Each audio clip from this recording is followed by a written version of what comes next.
in the world blind.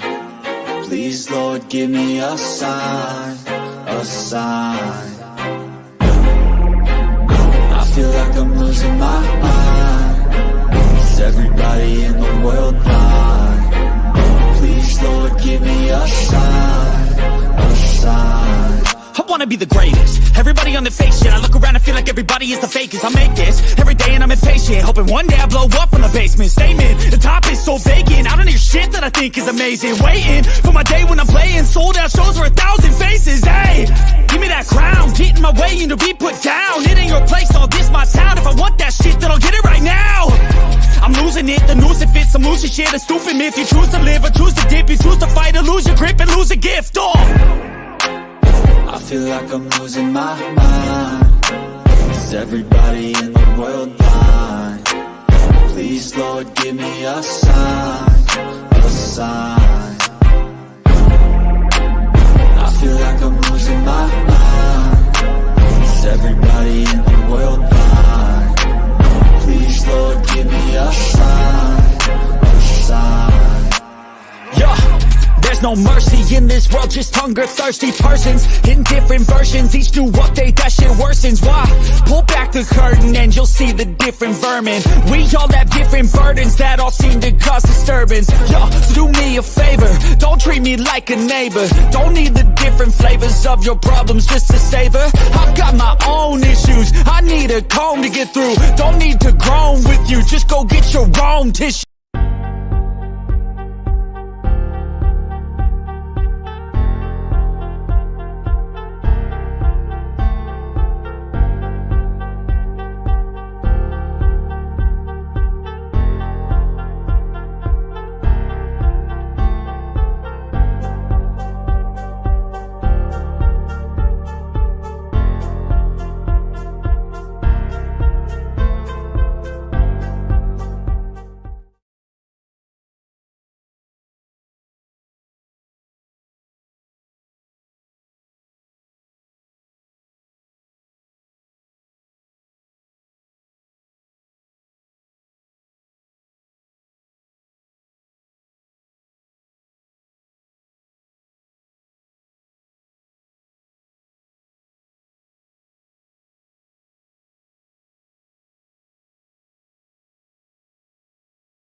And what is going on, everybody? So welcome to another wildcard live play-by-play, this time for another AFC wildcard matchup between the Baltimore Ravens and the Cincinnati Bengals.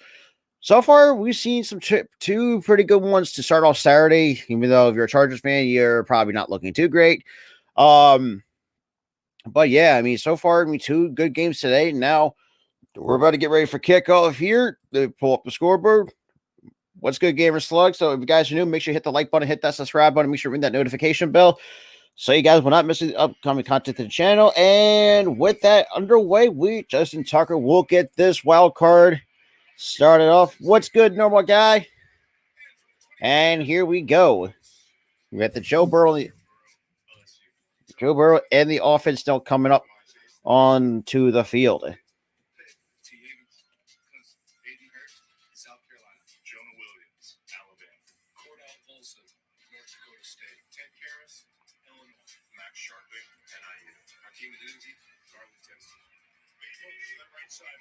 And Burrow will hand it off to Mixon. And Mixon will get about 6 or 7 yards on the carry. So it's about 7 yards at 1450. So for Joe Burrow for 2022, 68 completion percentage, 4,475 yards, 35 touchdowns to 12 picks, at 100.8 cube rating, which is tied for second in the NFL.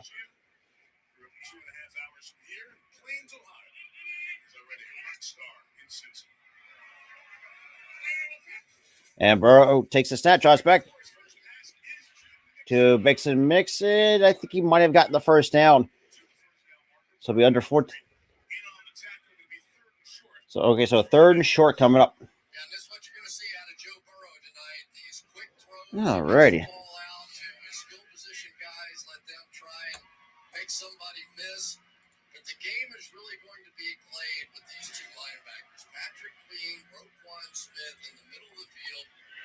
So we got about 14 minutes here in the first. Shout out to the 4 that's in the chat, though. So we got 3rd and inches. And hands it up to P. Ryan. And I think he gets the first down from.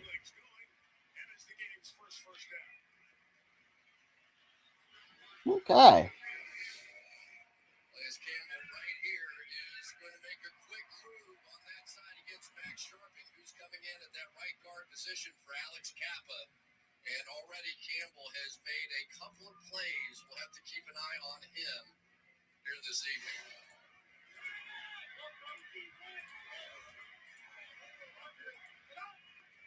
So we got our 1st and 10 at the 30 or 36. Play action pass here. Joe Burrow now checks it down to number 20 to Mixon. That stops the clock at 13:07. But shout out to everybody that's coming into the chat, though.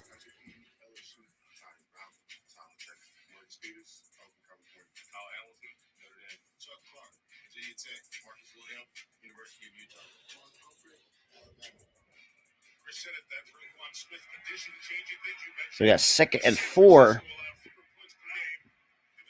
So looks like at the 40, looks like the 42. And quick pat. And Burrow. And Burrow is not going to get much. So lose a couple of yards there on the play.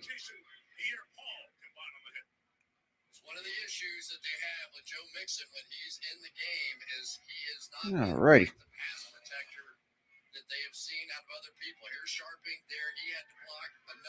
So they're just not good interior blocking by the O-line, just especially from the right side.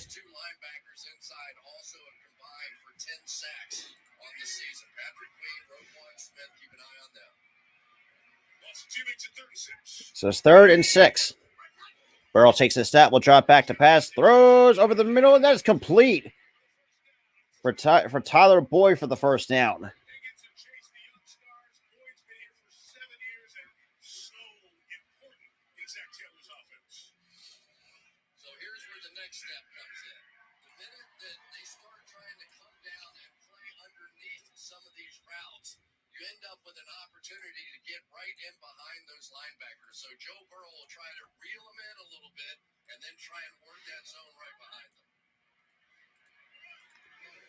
So 1st and 10. Burrow with a quick play action. Slant out to Jamar Chase, and it's going to be short of the first down past midfield. And that was Kyle Hamilton on the tackle.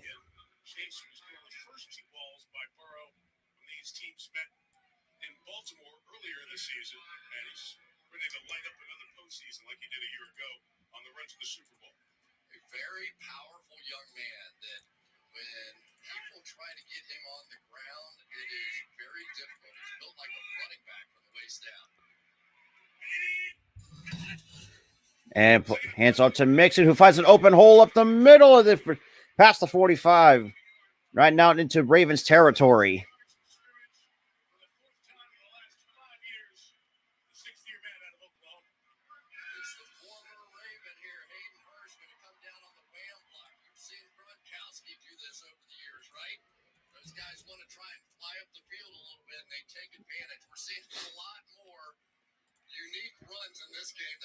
What's good, Lady Kenzie? What's good? What's good?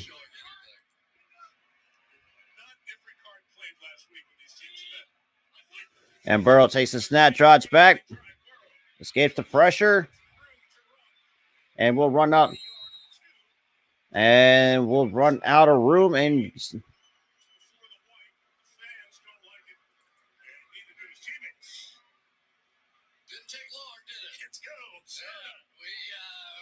so now it's a 2nd and 9 now coming up for the Bengals.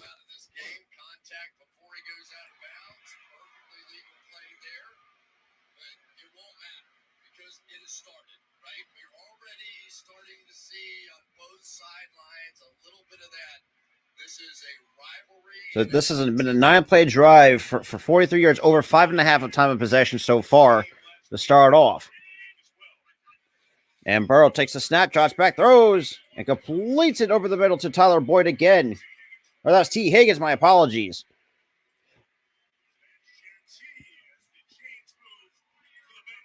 So the Bengals keep moving the chains.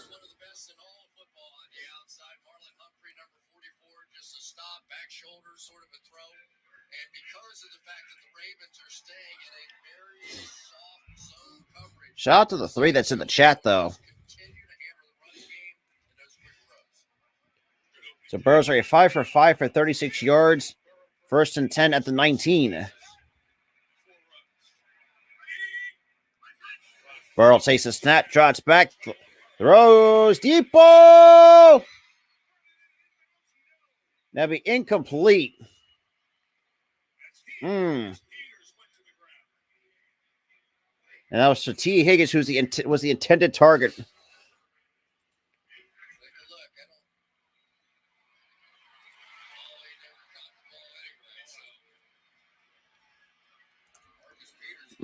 Just knocked it out of his hands.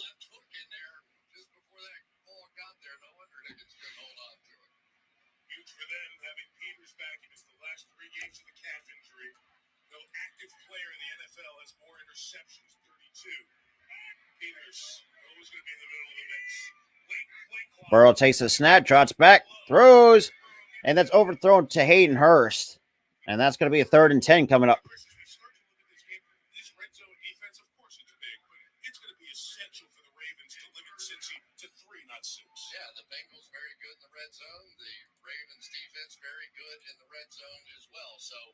This will be the matchup, but so far it has worked out just about the way I think Mike McDonald thought, the defensive coordinator of the Ravens. He's willing to let them move between the 20s. This is where the game starts. So 3rd and 10, 8:29 to go here in the first.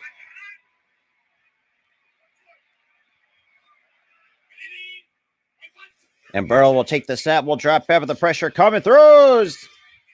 That's be incomplete.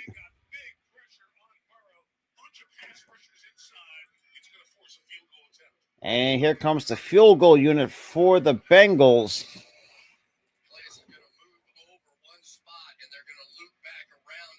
So far, there's been a lot of movement with big number 93 up there. Then that was Tyus Bowser, who came shooting through right up the gap to Joe Burrow. You line up some pass rushers there. Those 3rd down situations will be interesting to watch as the night goes on. Evan McPherson. So McPherson from 39 yards out. And the kick. It is good. So Bengals are on the board first.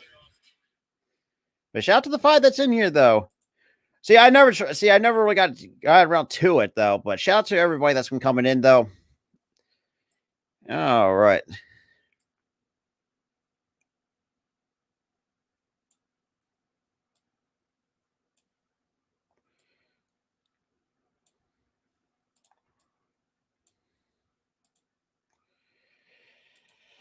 All righty. All right.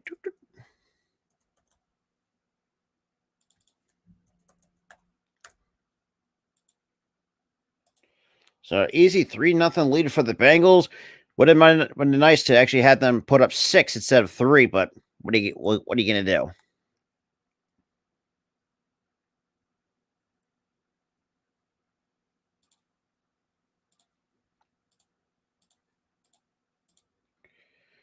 All righty.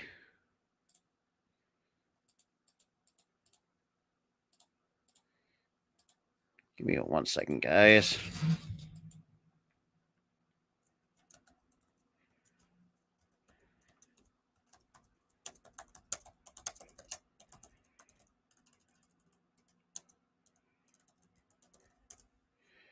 All right, just get rid of that.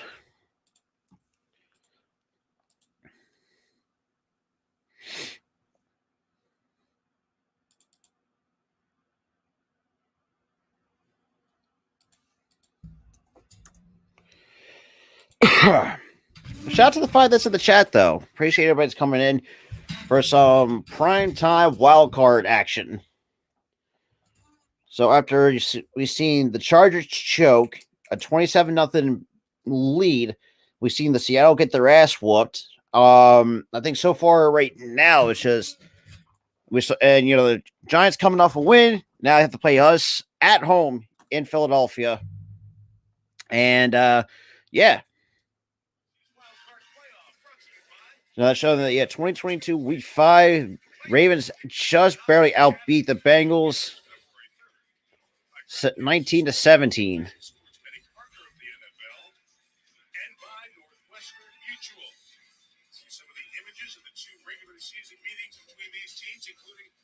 What has now turned into a hat, T-shirt, and a cigar game for the Bengals. It's been Joe Burrow's tradition going back to win the national championship at LSU. Lit a victory cigar in this back-to-back AFC North champions.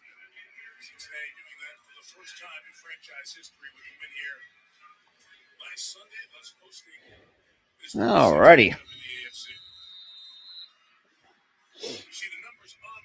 And they got Justice Hill now to return the kick.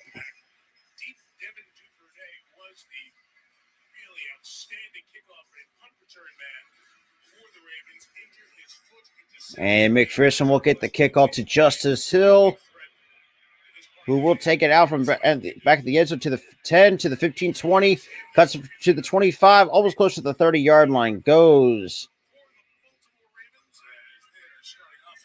All right. So now here comes the Ravens. So now the Ravens offense now coming up as well.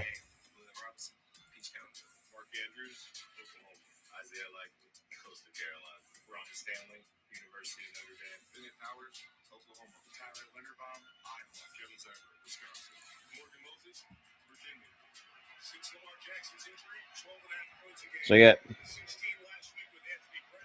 And Huntley will hand it off to J.K. Dobbins, who will get to the outside and get the first down. And stop the clock at 8 minutes, 11 seconds.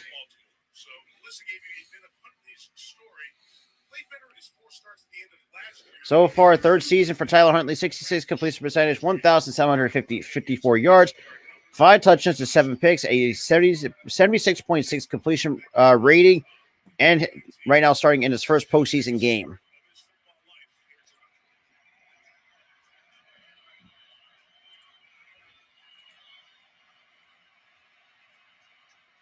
And Huntley hands out to Dobbins again, and it's going to get about 3 yards on the carry.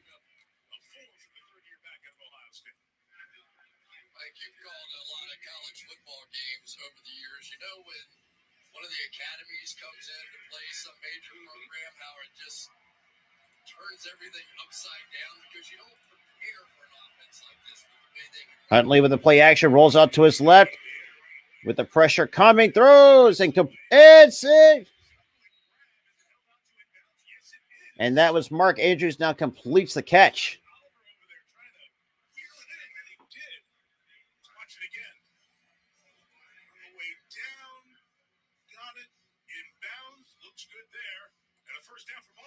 So first down for Baltimore.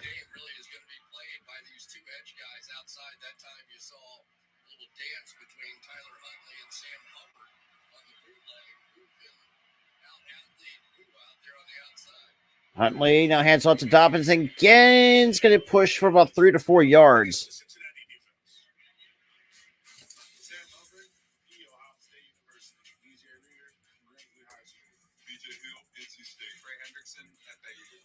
Shout out to the 4, though.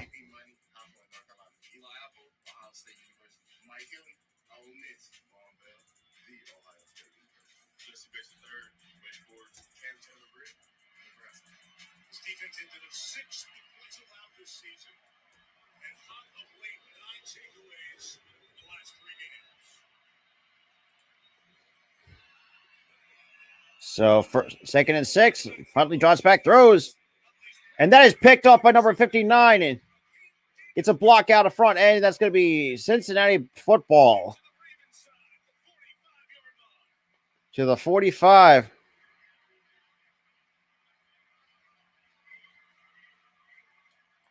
Hmm. Tried to jam it in there to Mark Andrews, and it just wasn't there. Just never, ever saw the defender. And just cut right in front of Mark Andrews and just picked it off.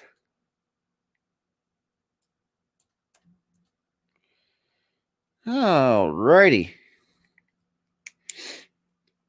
Woo.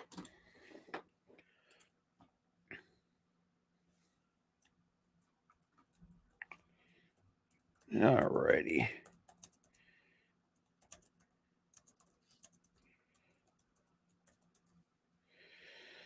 Alrighty.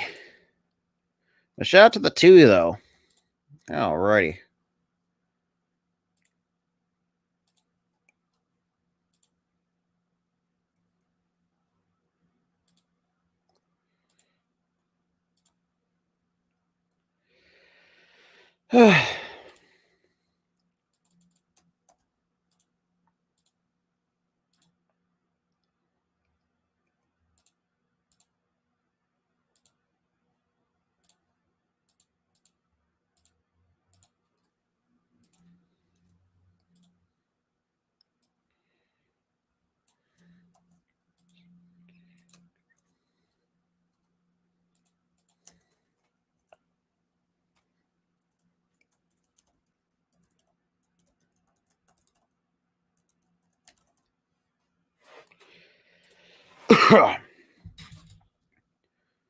Alrighty.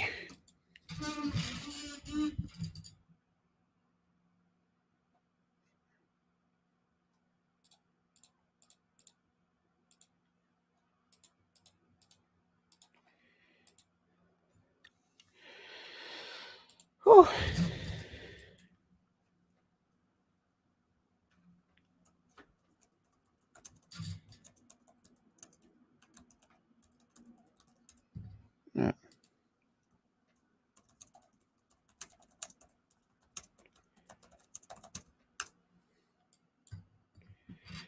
Yeah, I will say that. Absolutely. Absolutely. Oh, God, my neck is killing me.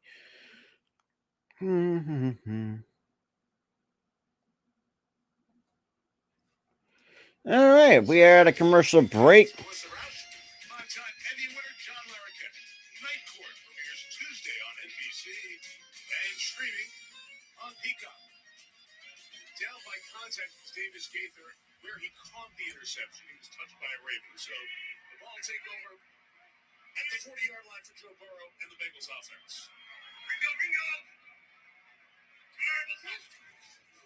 And Burrow throws a completes over the middle for Hayden Hurst.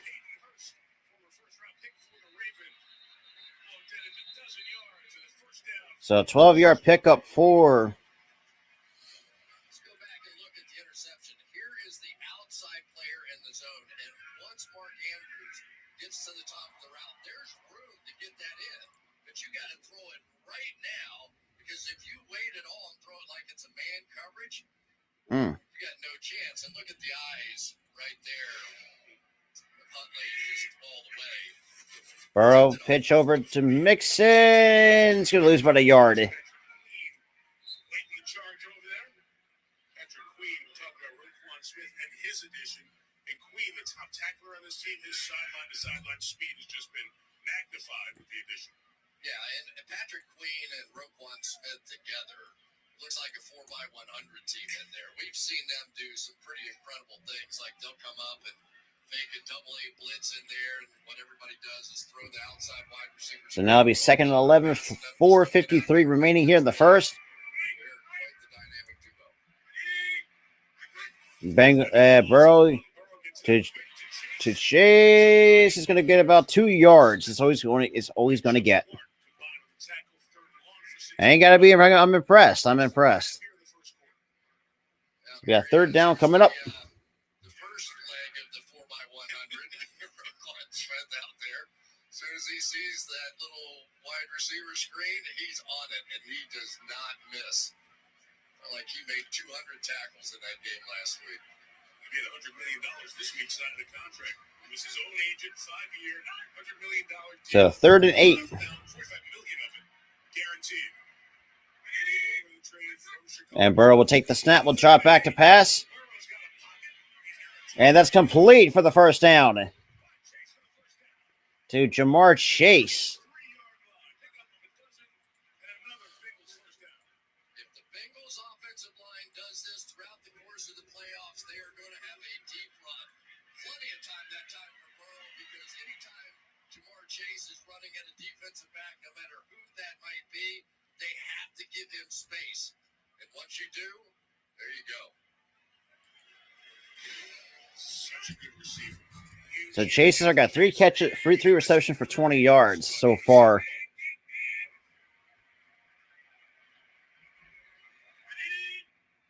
Burrow takes the snap, drops back to pass, and he's gonna get sacked. And that was Justin Houston on the sack.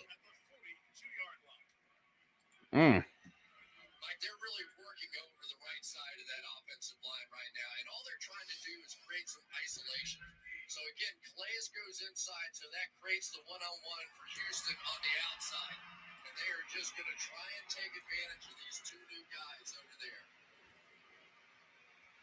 They want a horse collar, the fans here, but he's in the pocket there, so that is legal for Houston. So while the fans know the rules there, that's the right call by the referee. Second and 19. Burrow takes the snap, drops back, throws him, puts over the middle to T. Higgins.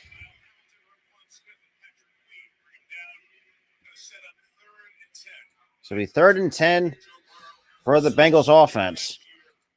Ridiculous number of sacks in the regular season, 19 in the playoffs, and the start of this year, it looked really bad, especially early on. First 2 games sacked 13 times, but it got better as the year went on. Now you got to change it from the right side. Yeah, last 8 games, just 12 sacks, and guess what? Well, no shit. We got 3rd and 10.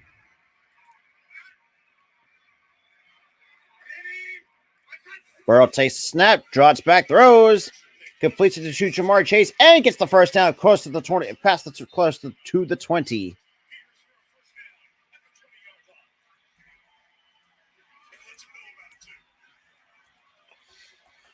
Better blocker than Cincinnati Bengals right here is going to this time pick up the block on Patrick Queen and give Burrow just enough time to work that to the outside. So the protection is now being added on a little with Hayden Hurst and Samaje Perine back there, who is their best blocking back.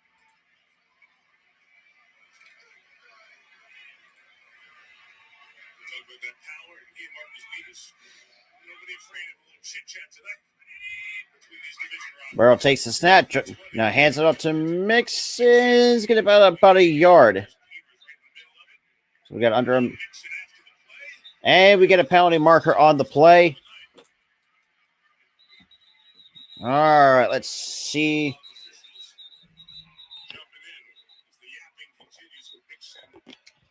So at the very tail end of that play, Peters sort of rolled over and got right in the face mask of Mixon, and you just never know what they said. You just never know. But that started it.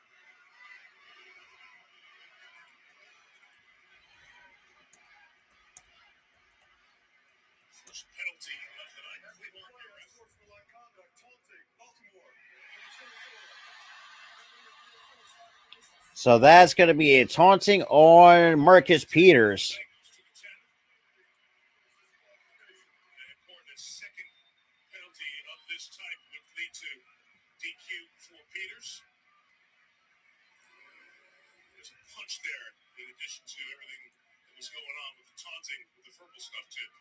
The officials have to draw a line someplace at some point to keep it from boiling over. They choose that as the spot, and now it's first and goal. So first and goal at the 9. Burrow takes the snap, trots back, throws, and completes it into Perine. It's going to be about a yard shy, and we get a penalty marker on the play again. So we get a flag on the play. And so Williams gets flagged for holding. Yeah, it's one of the problems. When you turn your offensive line the other way, that's going to put a lot of pressure on Jonah Williams, who's given up 12 sacks this season. Well, you got to improve. Most in the facing some intense scrutiny here tonight from the defense of the Ravens. So Jonah Williams can. Burrow takes the snap, hands it, and to Jamar Chase. To the 7-yard line goes the Bengals offense. Yeah, it's getting there. As it's second and goal from the 7, as this first quarter will come to a close. Dominated by the Bengals, who are at 22 of the 27 plays in that first quarter. Just a field goal to show for it. Alrighty. Got us. What's good, Randy? Sorry I'm late, brother. Hey, better late than never. No pun intended. No pun intended. But so far, the first quarter comes to a close. Bengals right now, and I don't know why I got rid of the timeouts there, are on the verge of scoring after unfortunately causing Marcus Peters to, be a complete jackass of himself. Why? What happened? I missed it. I missed the first quarter, basically. So far, to give you a recap, though, Marcus Peters gets flagged for taunting. That puts him in half the distance to the goal. Number 59 for the Bengals defense picks up Tyler Huntley on the first throw he sees, or I think the second or third throw.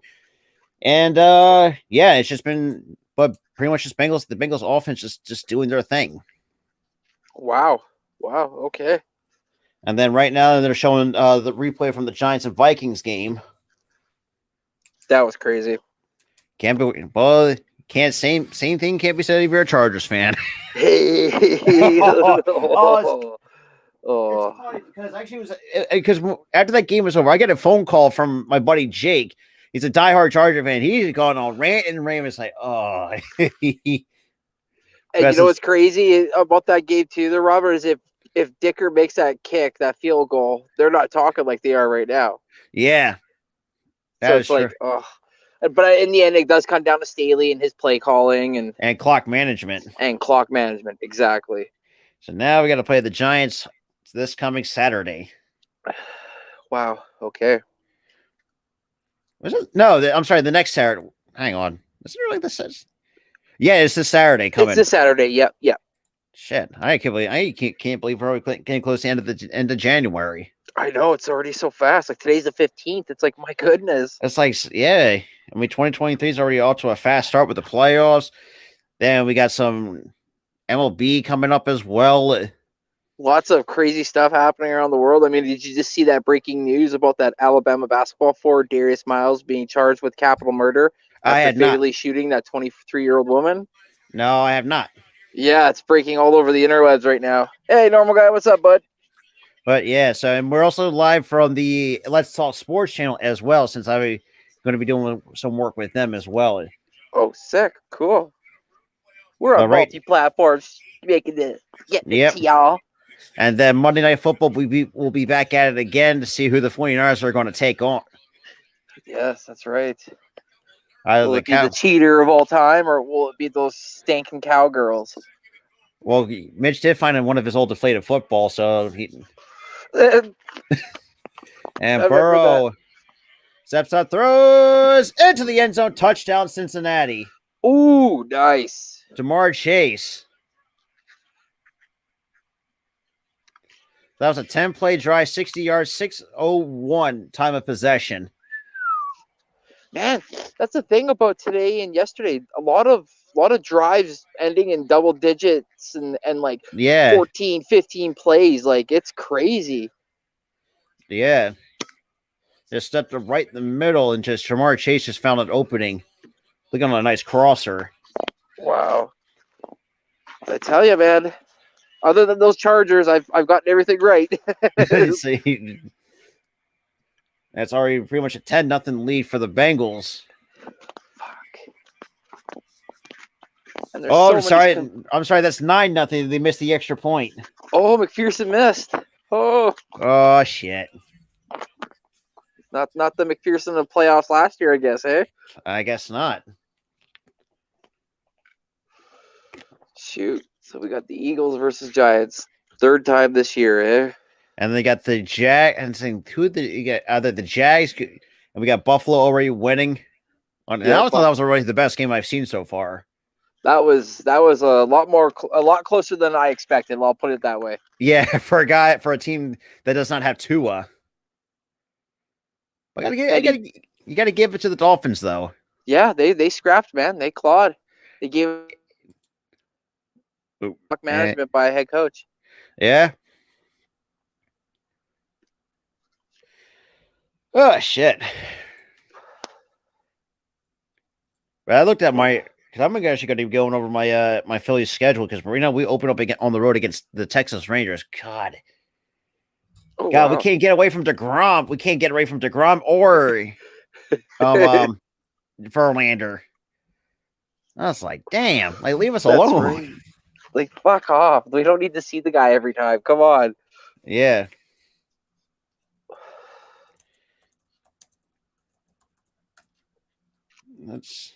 Oh Jesus. I think we will be calling Jamar name a lot. Yeah, Jamar Chase is going to be. Yes, sir. So another thing I'm looking forward to is the World Baseball Classic coming in March because that's going to be fun. Oh yeah. It's be interesting to see who. And I don't know if you saw that Russell Martin is going to be your Team Canada's manager.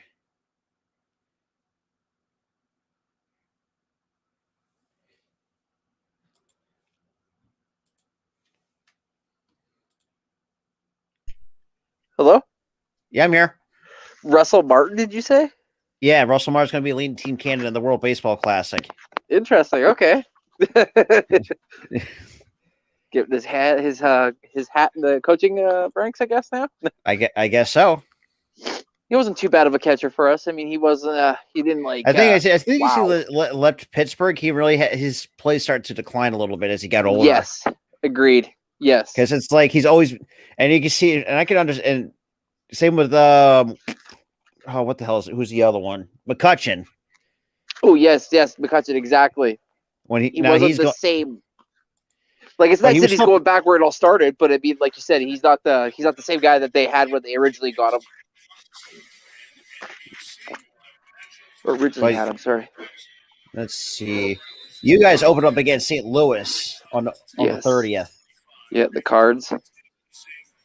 So I mean, you got so far opening day games. You got Atlanta and Washington, the Yankees and Giants, Baltimore and Boston, Milwaukee, Chicago, the Rays and the Tigers, us and the Texas Rangers. Good God, I'm not looking forward to that.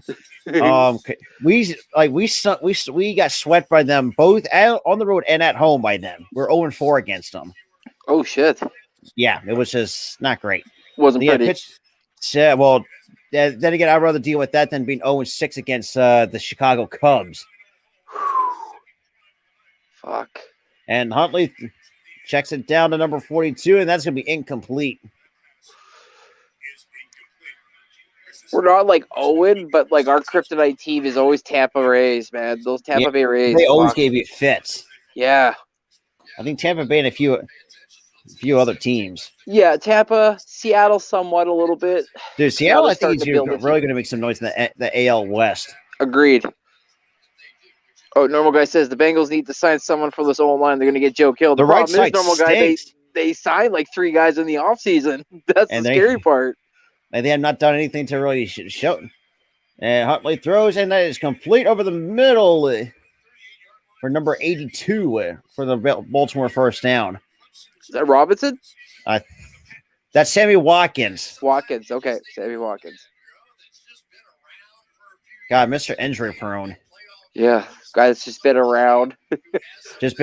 Had a second step with the Ravens. I mean, wasn't great in Green Bay. No. Butterfly says, "Let's go Bengals." That's right, let's go Bengals. So we got 1st and 10. Looks like at the 37, and hands it up. And that's Gus Edwards almost. So about a 6-yard gain for Edwards. So I heard you correctly. So what's his name's playing? Not Anthony Brown, or are they doing a dual quarterback thing? Not sure. because I thought I heard. At first I heard, oh, they're going to go with their third string quarterback, and then all of a sudden I heard you say Huntley, and I'm like, oh, it's Huntley's playing. Yeah, so pretty much Huntley. Now hands off to Edwards again, and it's going to be about a yard shy of the first down.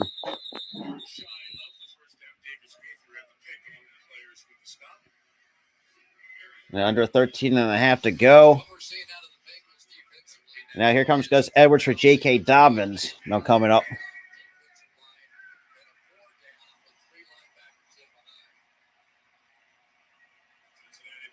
Yeah, 13 to go. Excuse me. 3rd and 1. Yeah, see, no, I remember when Sammy was on the Chiefs. Yeah, I think everybody for teams tends to forget about that. Wasn't he on the Titans at some point, or no? I don't think he was. Okay, because I was gonna say, shit, I think he's been on everybody's team almost. Good job there by the 300-pound fullback, number 42, coming right at you. I mean, Watkins is only right now is 29. Holy shit, only 29? I thought he was a lot older. My bad.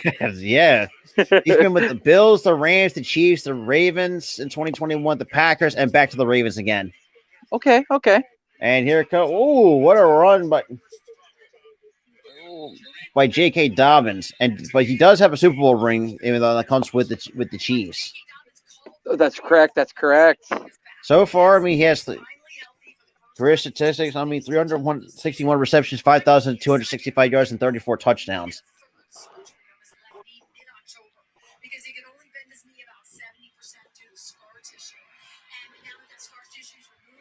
Now we go under 12 minutes. Here's our 1st and 10. And hands off to Dobbins. So get about a yard, 2 yards at most off the handoff from Tyler Huntley.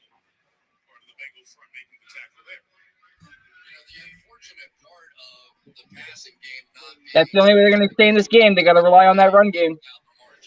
Yeah, and it's funny that Ross Tucker even it's one of the biggest pet peeves is the fact that they don't have no passing game. Yeah, they got one tight end, maybe 2. Isaiah Likely, you want to Isaiah Likely is going to be something special to watch for the Ravens. Yeah, and Huntley throws, and that is going to be complete. Oh man! And that's DeMarcus Robinson to be about a yard shy of the first down marker. That was woo. Close to the first down, but you're right. Here we go, 3rd and 1.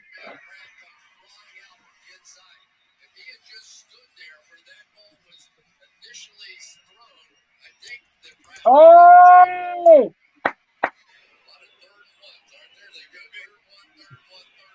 So 10:39 left to go. What's up, Danielle Barry? And whoa, what a stop. You're like, and what? Oh, what a stop.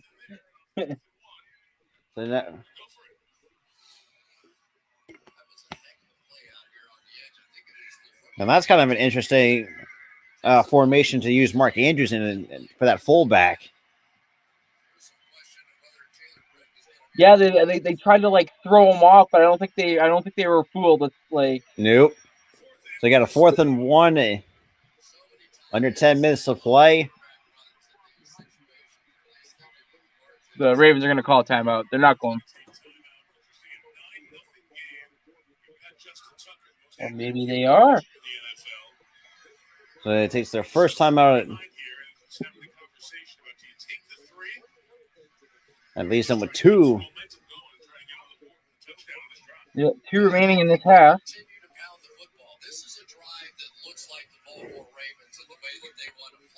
I wouldn't be surprised to even go. It's a short 4th and 1, so why not go for it? Yeah, and look where you are on the field, too. So, I mean, if you turn it over, is it really going to hurt you that bad? That is true. The Bengals have everybody on defense, right? They have Hubbard. Okay. Yeah, they pretty much got their main guys. Okay. So chance of converting 4th and 1 on the pass is 55%. Run is 69%. Oh! Oh. And Huntley hands it off. And I think he just got it too. Forward momentum, yeah. Not by much though. No. Oh man, that was a good stand though by their D man. They didn't give much. I mean, yeah. Shoot. And just they didn't really give that. I mean, they really closed out that right side. Absolutely, those three men And just hands it held up to Dobbins. And Dobbins, who is going to get smacked behind the line of scrimmage by number 95. And that was Carter on the tackle. Man, they're gangbusters to the ball today. Yeah. Is that 2nd and 9?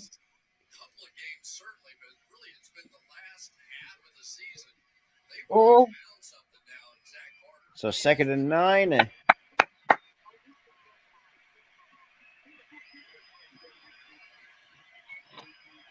At the 30.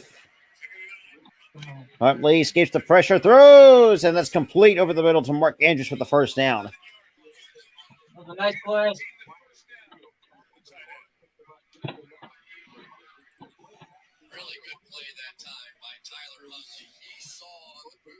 That was a good play. Good play. Yeah, especially on a nice bootleg. I guess when in doubt, go to Andrews, right? Yeah. Oh, they faked the handoff.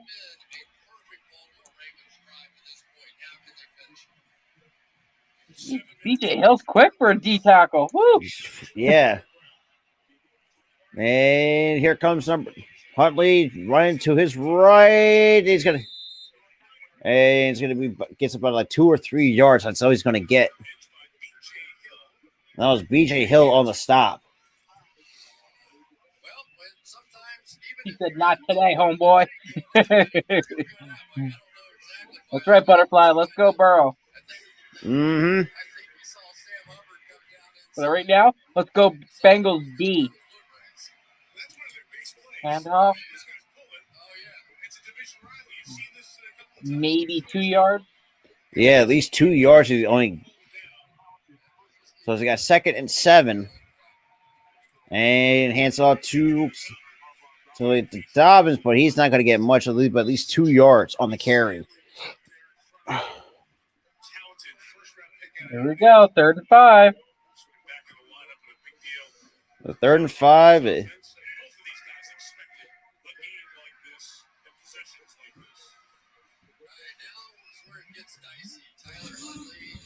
So Baltimore Ravens' last 5 games in the red zone offense, 14 drives, 4 touchdowns, which the touchdown percentage 29%, which is 2nd worst in the NFL behind the Jets.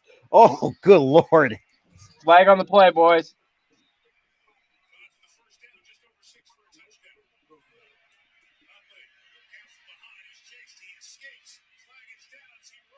And Huntley's going to get swallowed behind the line of scrimmage, but we're going to see what the penalty flag is.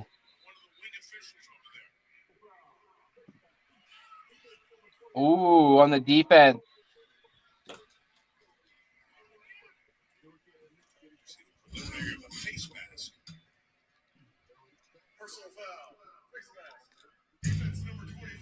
Ooh, so number 23 gets flagged for a face mask. Dax Hill, yeah.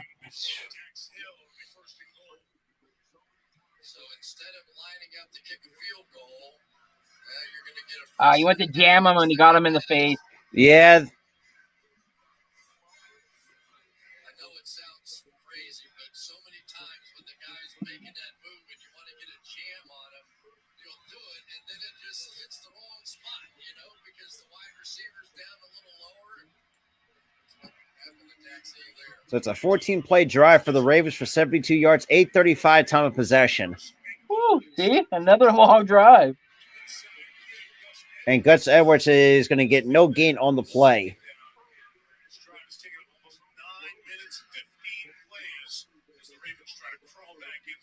Yeah, no, they're showing right now the Bengals run D. They're locking down. especially in the red zones where they tighten up a lot. Back. Ooh. Huntley met Jermaine Pratt.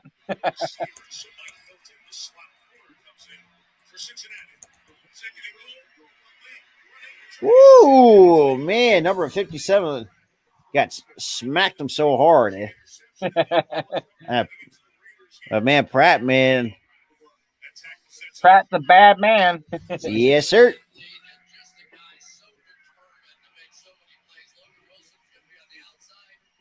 Okay, here we go. 3rd and goal. Ben, don't break. Yes, sir. Hubbard's freaking out. He doesn't know what's going on. He doesn't know what play it is. He hit the ball. But he doesn't. Whoa. I don't know. Was his knee down?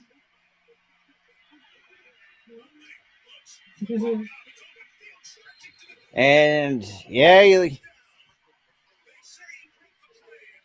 I don't know. I think...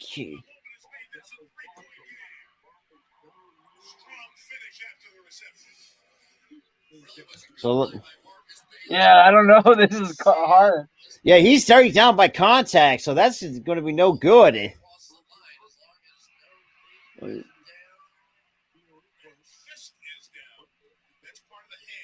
Yeah, what a heck of a drive is right. Oh, they're going to keep it so it's going to stand as a touchdown. Really? I don't know. I disagree with that call.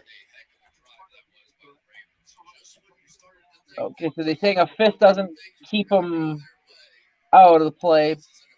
Yeah, I don't know, man. That's a tough one. Yeah, it's a bang play in a sense, right? Yeah, sure. I mean, that's just barely breaking the plane. Barely, yes. I mean, he turned the ball a little bit, so it even kind of hurt it. Yeah. I mean, the fact that he even landed on his fist, it's like, really? That's going to, you're going to break something. Yeah, it's going to hurt. It's definitely going to hurt. All right, one of the best kickers in the game. Cut it to a 2-point game. Yeah, that missed field goal, that missed extra point really put a dent in things for the Bengals. Yeah, let's hope that doesn't come back and bite him in the ass. Yeah. There we go. And the extra point, it is good. There you go. Normal guy says it himself. I don't like that call. I think none of us. Well, you have to take it like we said. It's good. You're taking this into consideration. Like, if it's a bang play, it's a hard call to. It's 50-50. It's a 50-50 type. Those calls are the 50-50 chances. Like, do you stick what you got? Because it's it was kind of close to call. Well, like we said, it was like we're cutting hairs here at the point of how close it was on the goal line. Yeah, I mean, Dobbs barely broke the plane or he landed on his fist. I mean, I don't know. And it didn't take them long. They kind of looked at it and they said, okay, and then that was it. So, yeah.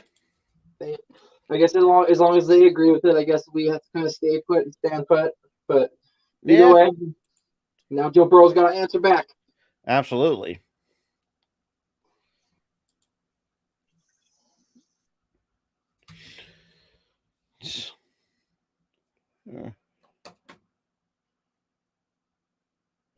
What was your score prediction for this game, by the way? Well, if everything goes well, even though we see some close games between these two teams, I wouldn't be surprised, say, 27-14? Okay, yeah, I can. I mean, because these divisional games are always the hardest ones to really kind of predict the score. I was going to say like a 30-17 kind of game or something like that, so I'm right there with you. Yeah. I just feel like Joe Burrow and the Bengals have more firepower.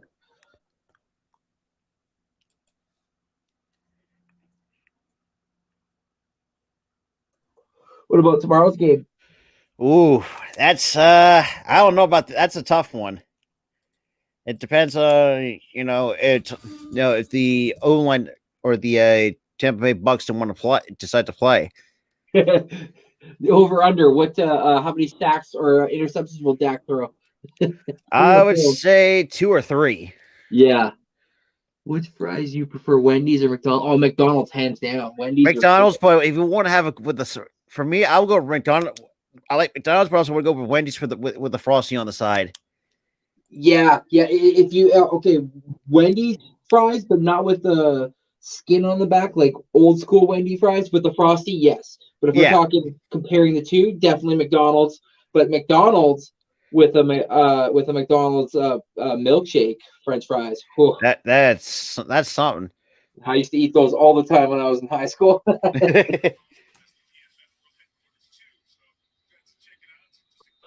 What about you, normal guy?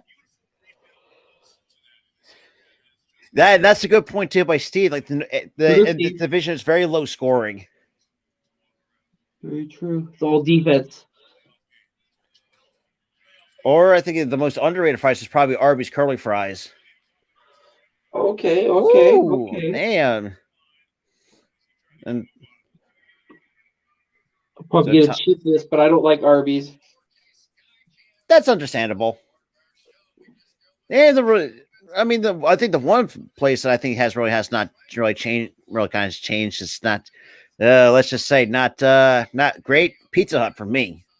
You guys got so much more than us up here, though. So you guys got all that competition. We don't got no Zaxby's, no Sonic, no In-N-Out Burger. What's good, Jeff? Like another fellow Canadian in the chat. Yeah, what's up, Jeff? And hands off to Mixon. Will probably push his way through about 3 yards. Want the handoff from Joe Burrow.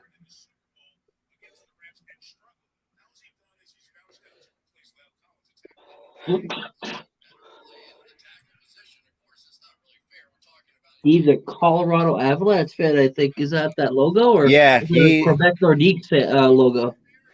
Steve G's all things Denver or Colorado based. The Rockies, the Avalanche, the Broncos, and Burrow.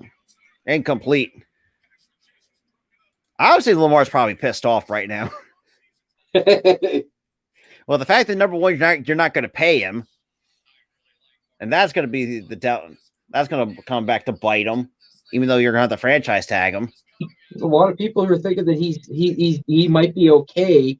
I know a PCL injury is serious, but there's a lot of people thinking he might be okay, and he's just holding out because of money. That too, and also think and I've seen a doctor on Twitter say pretty much say a grade 2 sprain it's going to change his game. Really, eh? And Burrow over the middle, and that's complete to T. Higgins. So T. Higgins gets the first down for the Bengals. You know what's scary about all that, Rob? What's that? We got to worry about our quarterback with that kind of stuff. That is true. Because our quarterback is exactly like Lamar in style of running. Yeah, that I can't disagree with. So Burrow's already 13 for 17, 117 yards on the touchdown. Nice. And Burrow drops back, throws, and that is, off the hands of Jamar Chase.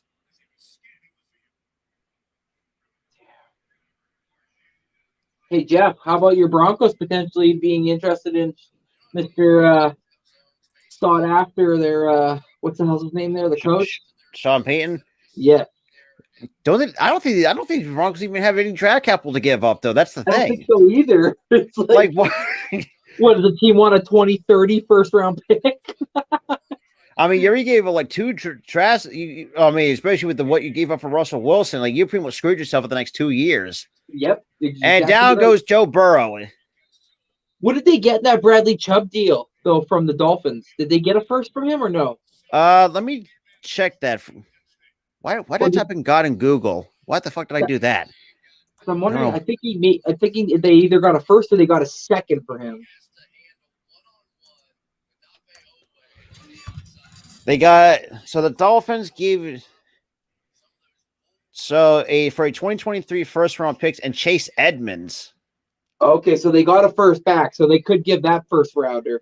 But yeah, and obviously, so interesting. 3rd and 16, Burrow flushes out. He gets it to Hayden Hurst, and it's going to be short of the first down mark. And the ball's out. The ball's out. What? So let's see.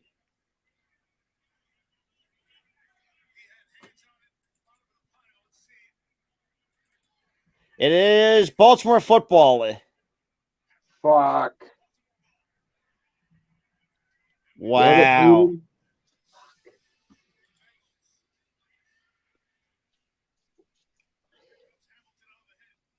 That was Kyle Hamilton with a hard hit on Hayden Hurst and knocked the football out of his hands. Damn. I gotta say, I think a lot of people are not talking about the kind of season that Kyle Hamilton has had on this defense. Facts. He's had a pretty damn quiet, good season for them. Yeah, I mean, you had like guys like C.J. Gardner-Johnson. You had Tariq Woolen, Sauce Gardner. I was talking about them, but here comes Kyle Hamilton, just kind of out of the blue and just have a solid season. Yeah. Just I don't know who the defensive coordinator is over there in Baltimore. Yeah, I don't know who that is either, but doing a pretty good job with what he's got, that's for sure.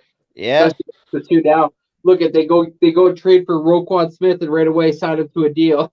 and he's there and play is starting to play and play better. And I will say this too, and it's like Greg Rose definitely has to get out of there in Baltimore because I know I've seen Baltimore fans do not like Greg Roman at all. Really, eh? Yeah. And they don't even like their GM either. Shoot. And Joe and I said this too. I think Josh Allen does miss Brian Dable because you saw it today that Josh Allen does not look like what we saw him over at in Buffalo. Before after Wink Martindale left, I know that was a huge thing for. I was like, when he left, it's like, oh boy, that's gonna be interesting. It's gonna be, I don't know, it's a hard thing to describe. Yeah, it's gonna be very hard, a tough to replace that. Yeah, he was a staple for there for a while, man.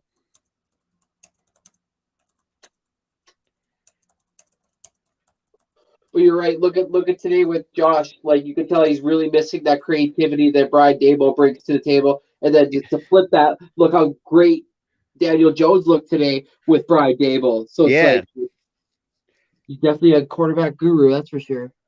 Lamar screwed himself over. That I can't disagree with. This is why a lot of times I hate players who do not have an agent and not let the agents negotiate for them. That's what I hate. Yeah, his mom is his agent, right? I think he's just by himself. Okay. So we got so looks like they put 5 seconds back on the game clock. So they got 2:38 here in the first half. Good Lord. So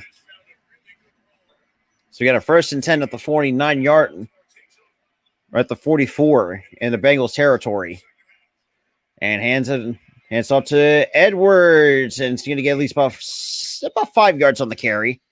That's a fair enough assessment there, Damien. I think we all can see it. Yeah, I can. But you also have to understand too, Damien. You have to look at him But I mean, look at the supporting cast he's got.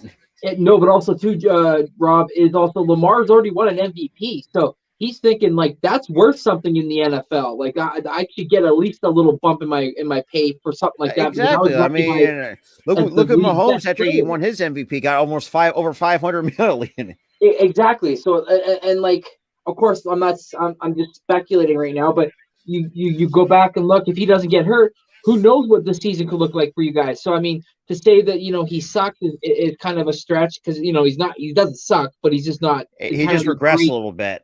Yeah, he's not what you expect. But yeah, so now we're at the 2-minute warning. Damn, already the first half's already. We're about over, not even an hour in, almost just barely over an hour in. So we're almost at halftime already. It looked that Dolphins-Bills game went for 4 hours. Oh, good Lord, yeah. But then again, when you have good teams. Shout out to the 8 in the chat. Appreciate y'all coming in. Yes, sir. I mean, shit. I mean, the benefit of this, I mean, at least I got 1.2K views out of that Dolphins and Buffalo game. Oh shit! Good job. Yeah. It was you and Mitch, right? Yeah, Mitch for most of it. I pretty much held down the rest of it because he had to do the Giants game with Cool Cat. That's right. With Cool Cat. Yeah. That's right. Omar is a Trubisky too. Ooh. I don't know. That's kind of a bit of a stretch. Yeah, because if you had Trubisky, you'd probably be saying. And speaking of Mitch, oh, what's good, Mitch? What's good? Eating a brownie. I just finished. Yeah. Typical Mitch. I can't wait for Saturday, bro. I cannot wait. I think we are excited. And Rob, you're working. Unfortunately, I am. Which, Dude. I mean, well, hey, look, like I said, I can't complain. At least I can watch it while I'm at work. Oh, you can still watch it? That's cool. Yeah. At least you can still watch it. Yeah. Yeah, at least I got my Xfinity stream, so I can actually watch some some channels that I have on cable or or on the Go app. So at least I have that. And your work's okay with you watching while you're at work? Well, once I get all the when I pull the trash on it, I could just sit on my ass for about 4 or 5 hours. No one says this goddamn thing. Nice. I could just chill, just do whatever. Cool. Let's see. I gotta just see what the other matches were looking like.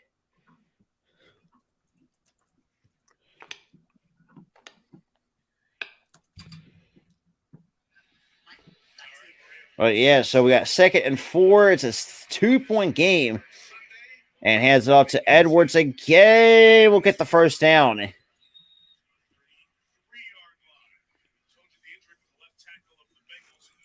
And Jonah Williams is headed back to the locker room for the Bengals.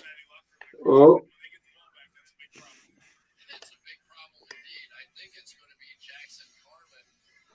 So was the clock still a problem for you, Rob? Or it was getting there. It was just depends on this. It was depending on the signal though. And we got a high snap. Ooh. And Huntley, and still gets to the Mark Andrews and gets the first down. What the hell? Past the 20-yard line. I'm sorry, that was who's 84? Whew. That Robinson? No. I mean,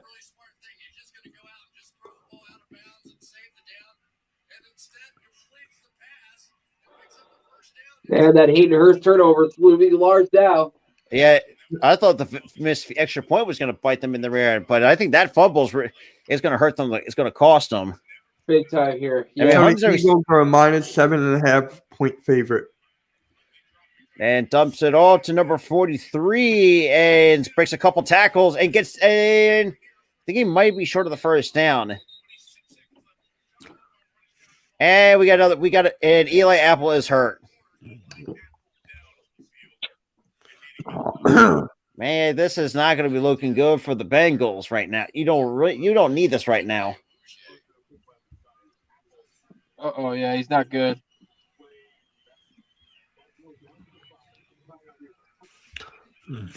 He ran into a teammate and they smacked head.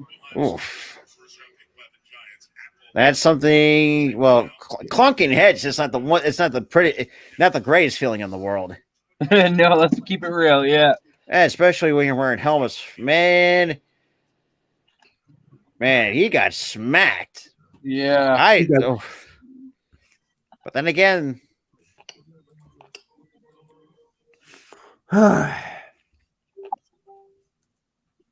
Sorry, that was me. I need some special brownies. No, it was a Facebook message. No, I need some special brownies. I'm with Randy over there. Hey. Or special cookies. Or cookies, yeah. Or Twinkie or cupcake. I don't care. Something special. Dude, thank God we don't have to worry about the game tomorrow now. Thank God. Right? We got our opponent. We're set. We don't have to worry if we're going to play the Buccaneers or the Cowboys. Well, I wasn't worried if we were playing them. I'm kind of not worried that we're playing the Giants again, but I mean, let's keep it a buck. It's real hard to beat a team 3 times in a year. So, well, unless you're the 49ers who can get it done with no problems. True. But let's think of it this way: if somehow the Cowboys do beat the Buccaneers, I want to see the 49ers just flat out embarrass them. That's what I want. Me too. Because I'm thinking of this. It's funny because like I'm looking over Twitter, say, what's with the Brock Purdy hate for crying out loud? Like, damn. Yeah. I'll keep it a buck. I was on the Brock Purdy train the day after he came in and saved the day. I was like, I think this guy's going to be something special. And I think he may have stolen Trey Lance's job going forward. I think you're right. Because I mean, if you're going to start winning games, I mean, at least Brock Purdy has the abilities to do so. Because Trey Lance, I don't know if that's the short sample size we've seen in Trey Lance, but I don't think Trey Lance is. And I can see why. And I've actually talked to a couple of people who are 49ers fans. Yeah, quarterbacks have always been their biggest problem. Yeah. So I can see why. I mean, you're letting Jimmy G walk. Jimmy G's already getting up there in age. So, I mean, at some point, you're going to have to not get a young quarterback, but you already have it in your system. And, and Brock Purdy. Now, I'm surprised no one says, oh, is it just him or the team? Like, can you? That's what I'm saying. God, why did I get a commercial for Night Court? What the hell is that all about? Rob, do you want me to set up Tyler's stream, or you got it? Yeah. Can you set it up? Yeah, I'll set up tomorrow. Okay. Oh, just got it. Can you get him a guest, or you just want to be on it? I'll try to get him a guest.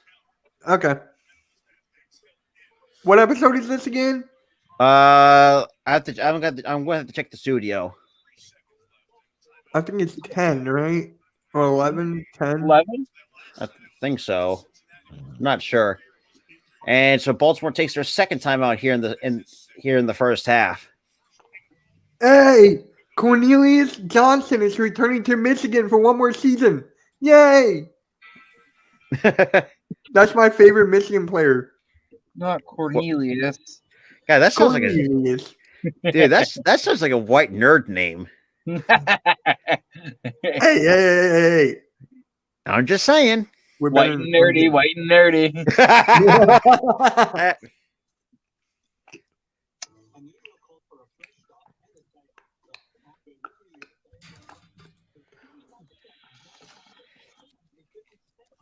I think but honestly, I wouldn't be surprised if we like 1917 if this was the case. What up, normal guy?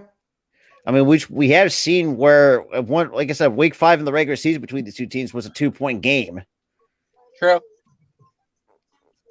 Very true. It just seems like any other divisions, like they just put out like 30 plus points. When you say AFC North, nah. It's a whole less than 20. Yeah. Yeah, I mean, like less than like 20 points or less each and every year. Yeah. Well, yeah. Are you guys gonna watch that Last of Us? Not really. Because I mean, if you're not going to have to what you had in the video game, I am not watching it. I'm sorry, that's some BS. Who? Sorry, say that again. They don't like. I think the creator of the show basically said there was like the spores that you saw in the video games in The Last of Us. They're not going to put that in there. It's like, you fuckers. The spores? Yeah, because they're trying to go like step by step from the video game. Oh, okay.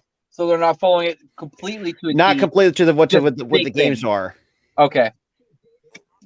But this past Mortal Kombat that I watched on HBO Max, I thought it was pretty fun. It was actually pretty good.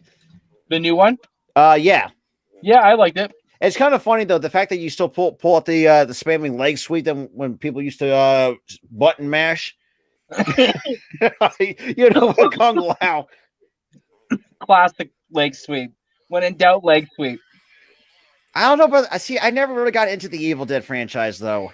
I'm watching it. It looks too scary. So we got 23 seconds of first and goal. We just hold to it.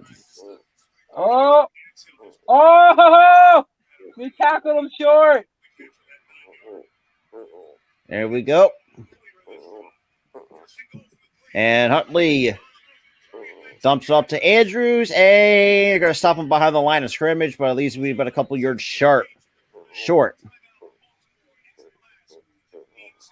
Ooh, I don't know. Do you just kick the field goal, or are they going to try? And they took their last and final timeout of the first half. Yeah.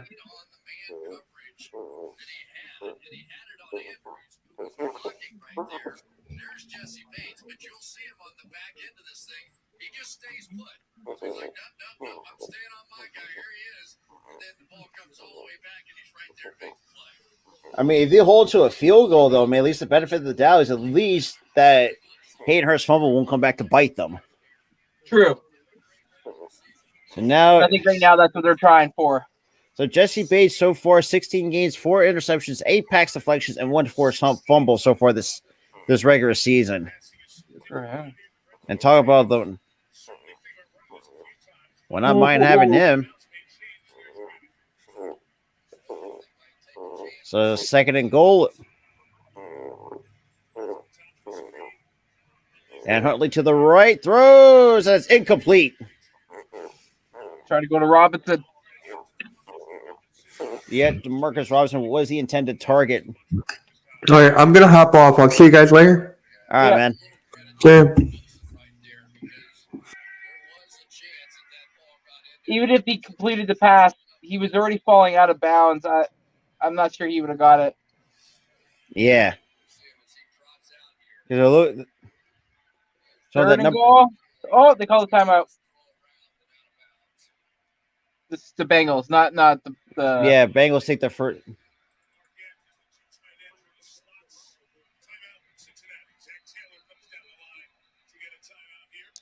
And we get time up with 13 seconds. Pretty significant moment here, though, right?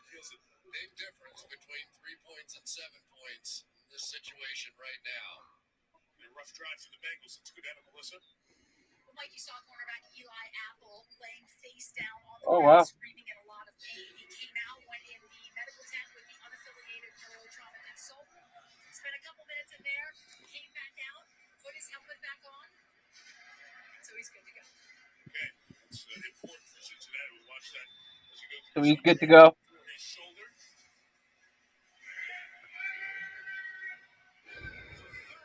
Here we go, 3rd and goal. Huntley throws the ball out of bounds. Whew. Field goal attempt.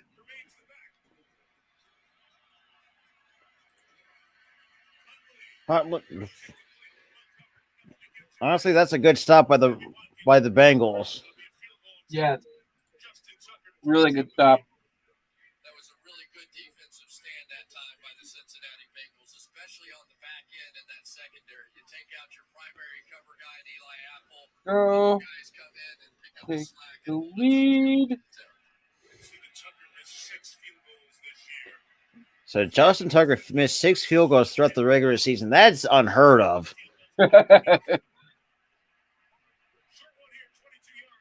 22 yards out. The kick. Yeah, that's good. Now it's a 1-point game. Jesus, Huntley.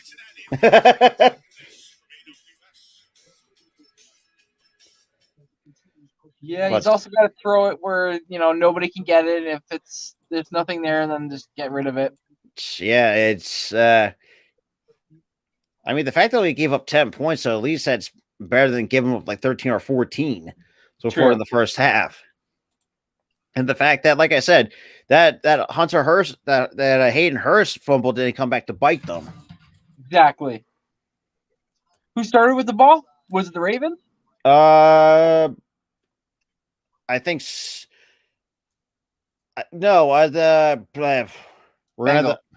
the Bengals, but I'm not sure. Okay. So 54 regular season meetings between the two teams. Baltimore pretty much leads it by 2 over the Bengals. This is the first postseason. That's a good rivalry. First postseason meeting between these two teams. Wow. Oh, goodness. last week. The shoulder's been bothering him. They got back to Raven ball, and the whole tone has changed here. 10-9. And Tucker with the kick. Go. We're gonna basically kneel.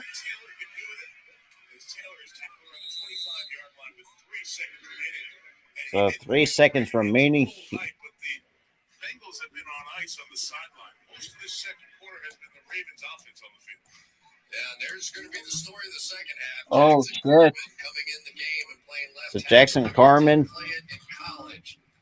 But we will have to see. That is 3 starting offensive linemen now for the Bengals out. Burrow takes an 8 card and played only 4 snaps of offense. And that is halftime. Holy crap. Wow.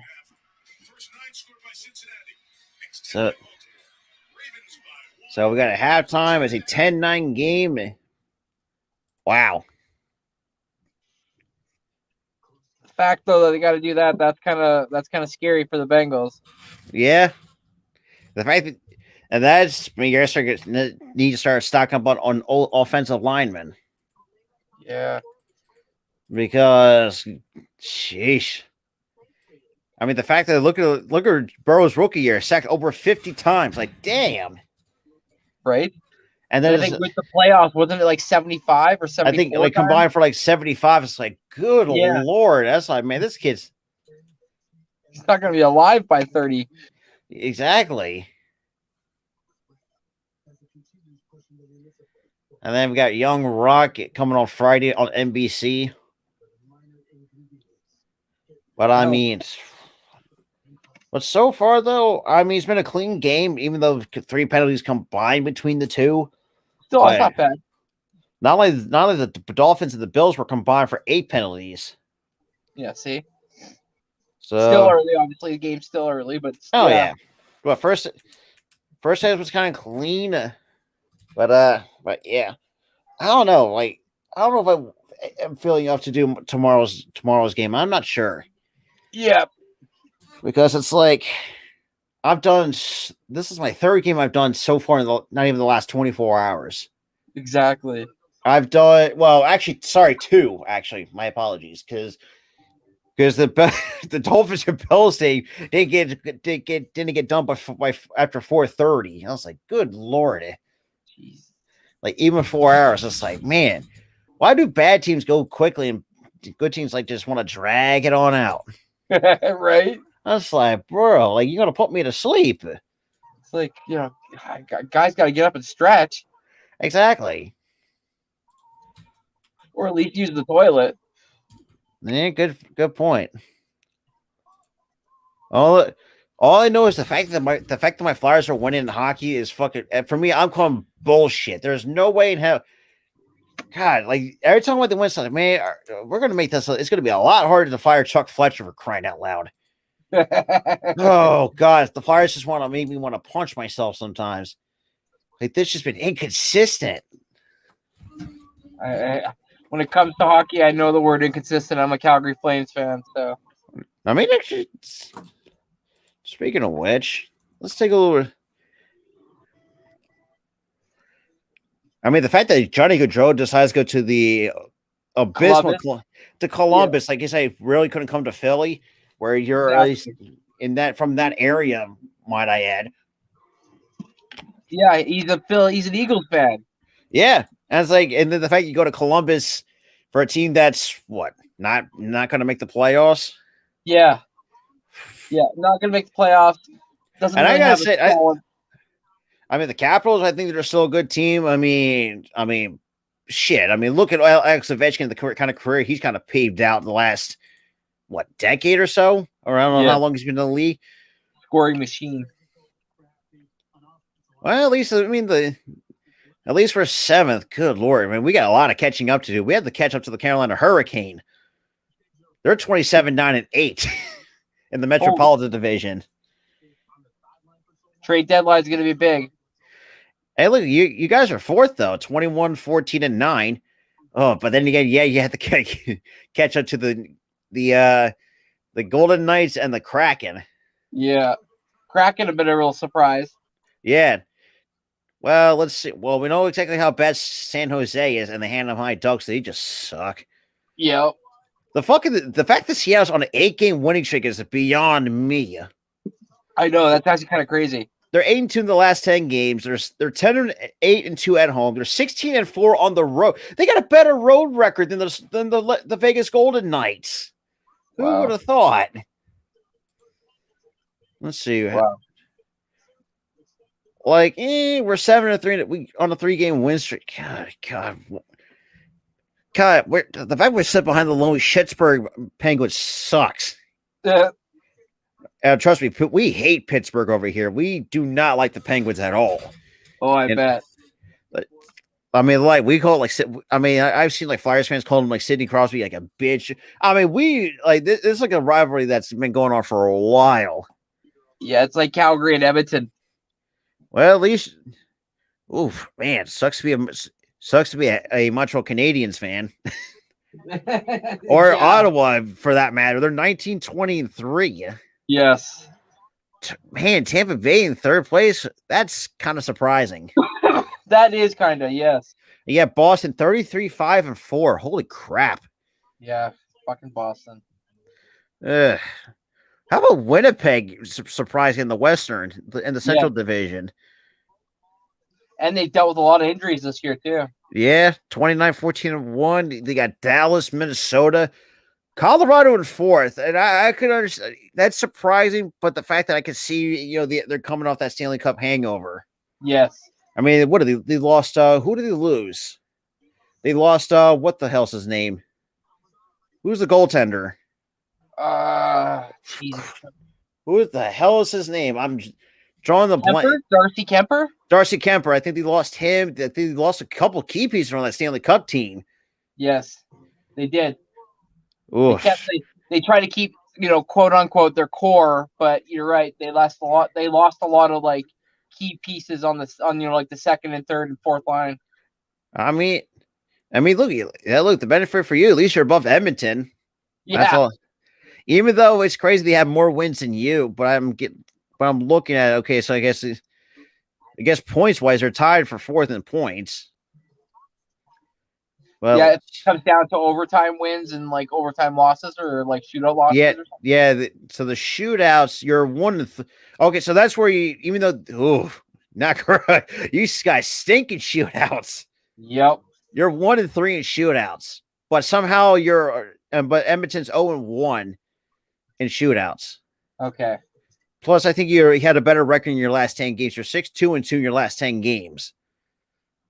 Okay. Yeah, I think that's because we're away. I think we've been away from home. We're not too. I don't think we're not great at home. We're not good. We're not bad, but we're not great. Yeah.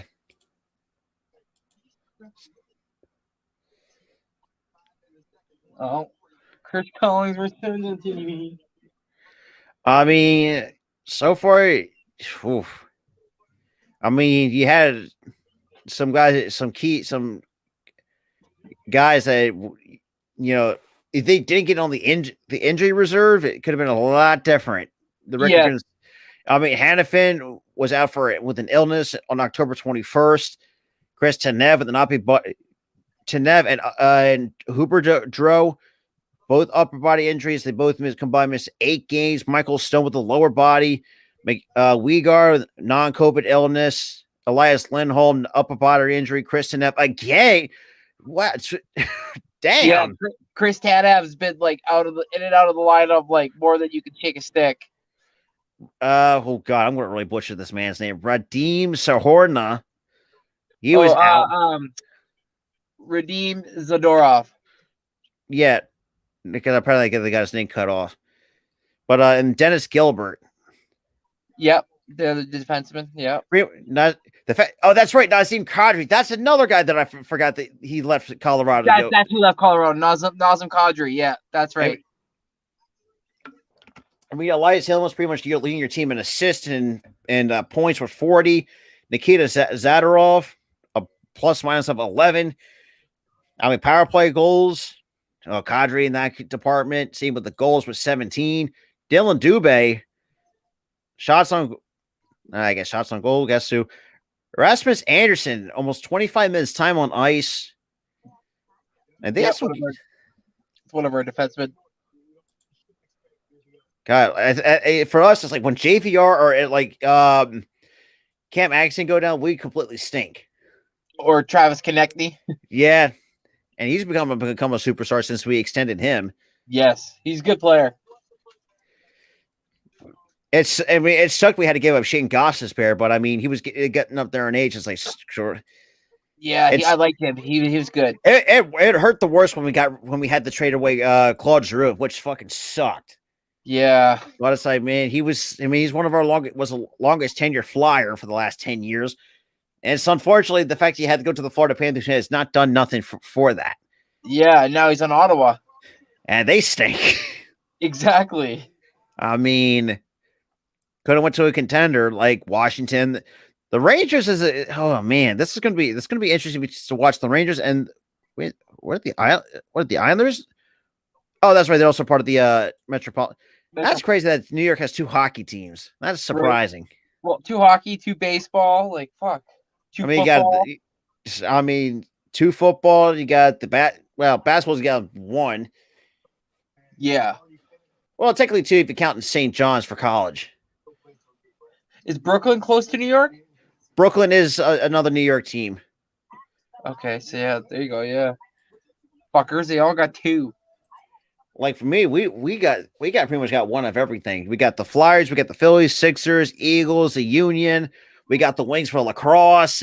I mean, damn. Shit. Yeah. So we have actual professional, and we also got the Philadelphia Stars for the USFL. So technically 2 football teams. 2, yeah. We used to have the Calgary Stampeders, the Edmonton Edmonton Elks, Edmonton Oilers, the Calgary Stampeders, the Calgary Flames, the Calgary Roughnecks, and I think the Edmonton Oil Riggers or Oil Drillers or something like that. Is another team that they have. And then that's basically it for us here in Alberta. So I'm guessing you're not far out that from Toronto? Oh, I'm far. Oh, so I mean you're really that far out. Yeah, but like I said, I'm closer to British Columbia, which is out west. Okay, that makes sense. And like I said, I've really never got a chance because I know Canada's a big freaking place. I can tell you that. Looking at that part of the United States, man, most of it's part of Canada. Is like, good God, like how do you like I mean, yeah, like fucking I mean, you could probably stand on the edge of Canada. You could probably see Russia from across the lake or something like that shit. That's like perception, but it's not. But I know what you mean. Yeah, it's just like on the map. It's just humongous. I know, like from fucking one side to the other. You're like, when does it end? Like exactly the number. And then our crappy fucking names you got to remember, like Saskatchewan. Like a Saskatchewan, Toronto. Wow, you got Toronto. You're the first person that's ever actually said it properly. I mean, I've always. There's some like Saskatchewan. I mean, it's like at one point when I always actually had at one point I had a problem pronouncing it. So it's like what? So I had to sound out in my head. It's like, oh, okay. But I'll say this too. Columbia is easy to say. Alberta is easy to say. Saskatchewan's a bit tougher. Manitoba, and then you got Ontario. You got Winnipeg. Winnipeg's in Manitoba. That's the province name. Canada. And the funny thing is, I actually mispronounced Canada. One by one. I had a brain fart. I mean, I actually said Canadian instead of Canada. I don't know where my brain was going at the time. No, that's funny. That's funny. We have stores up here called Canada Tire. We have a store called Canada Tire. Really? Or Canadian Tire. Sorry, Canadian Tire. Canadian Tire. What's that other Canadian food store? I mean, the real Canadian Superstore. That's like a sit should be it's like a sitcom. The Canadian Superstore. You know when you watch movies, Rob, and like these people pull into like small towns, and you're like, what? Yeah. What the fuck is it? Yeah, that's Canada. Exactly. It's. But we are back from halftime, so it looks like Baltimore will start off the second half with the football. So Bengals did get the ball. Yeah. And here we go. Look at Justice Hill to the past. Oh, gets tripped up by number 59 and around the 20-yard line. But I also this too, though. I mean, I think Canada has really produced some really interesting some good famous figures. I mean, Wayne Gretzky for one. I think people tend to forget how good he was for the Edmonton Oilers. Yeah. Who else am I thinking of? I mean, we got some actors. We got lots of basketball players now. I mean, you got the Hart family that's still in Toronto. Actually, they're here in Alberta. Really? That's interesting. Yeah. Then again, that does make sense. From Toronto, Alberta, which makes sense. And Dobbins finds an open hole to run and gets past the 30. And still trying to fight for extra yardage.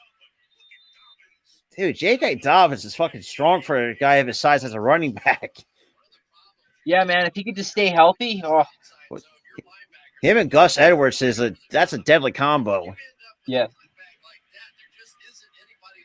Because I think he messed up some ligaments in his knee, did he not? I think he at one point, yeah. I think he tore his ACL during training camp.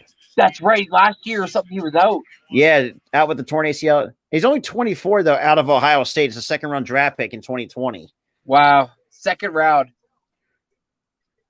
But yeah. God damn it, NBC. Fuck. Oh, boy. Commercial. Man, I gotta fix this. Fuck. Xfinity Stream's kind of really a bug.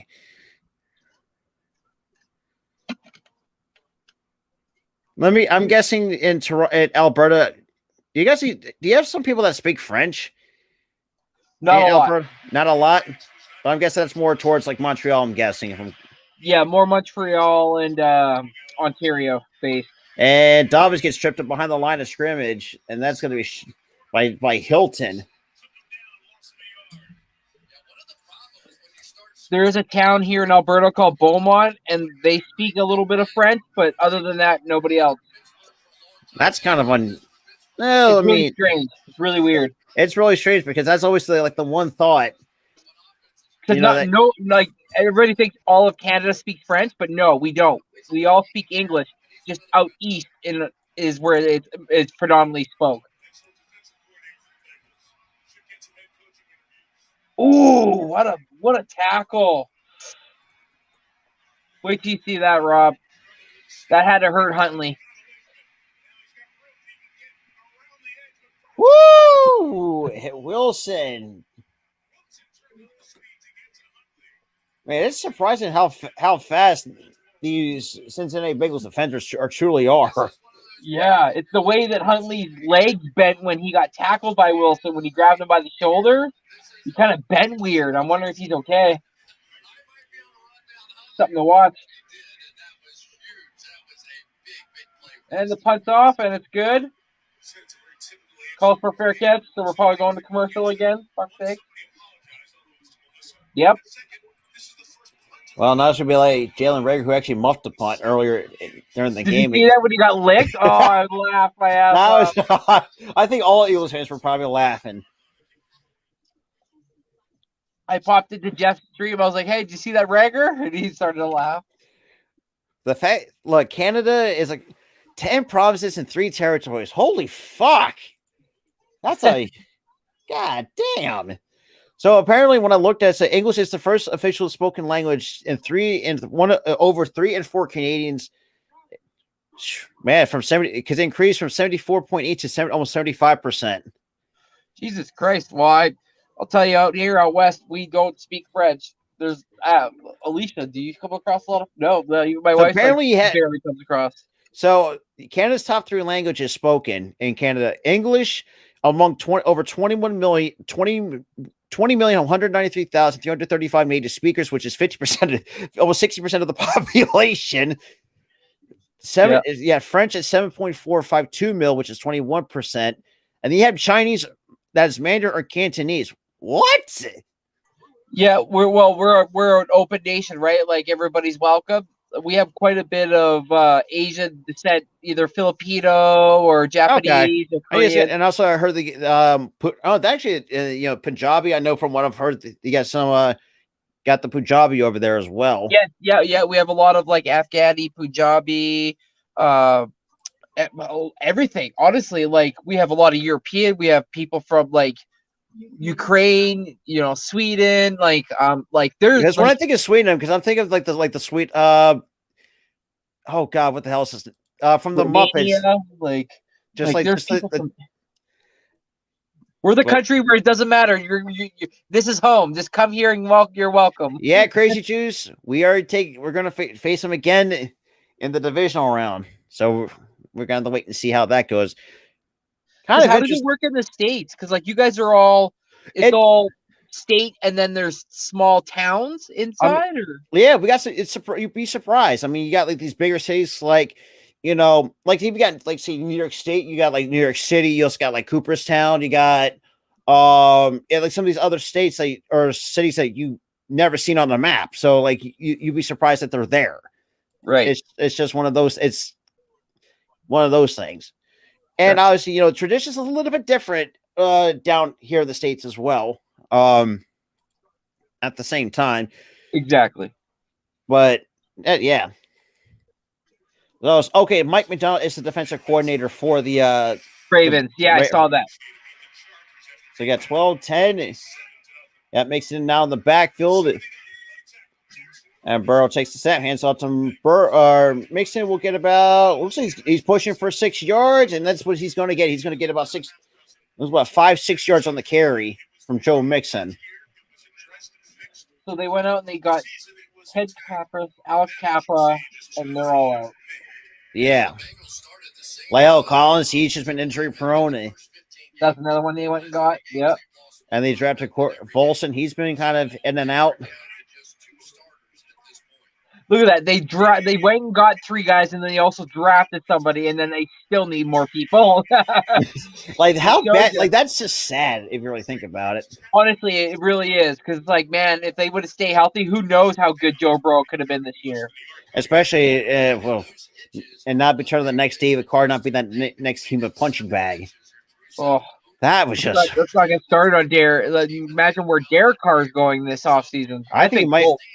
I would be surprised. I think he might go to the Jets. I mean, I think I could see. Could be the night. Nice move, Joe. Woo. Nice. Wait till you see this. Third in inches. Takes it himself. Oh, damn. Woo. Okay. Roquan had him dead to rights. And it's like, no. He's like, whoop. I've seen Washington get interested in Derek Carr. Wow. Actually, I think I talked about this one time on my show. The Carolina Panthers is another one. I don't see him going to the Panthers. No, that's a quarterback carousel. I think the Jets could. I think definitely makes sense, especially with the team that they have built around with Garrett Wilson, Elijah Moore. Yep. I think they need a tight end. If they go out and draft, like, is Brock Bowers available this year or no? That's a good question. Because if they could somehow land a guy like him, like, look out. I mean, especially after what we saw in the national title game, even though I feel like I wasted a lot of time just watching that. Holy crap. 67-7. Like, first of all, 38-7. Like, it's bad enough you had an NCAA official basically told you to stop running up the score. Really? Mm-hmm. And Burrow hands it off again to Mixon, pushes his way for the first down.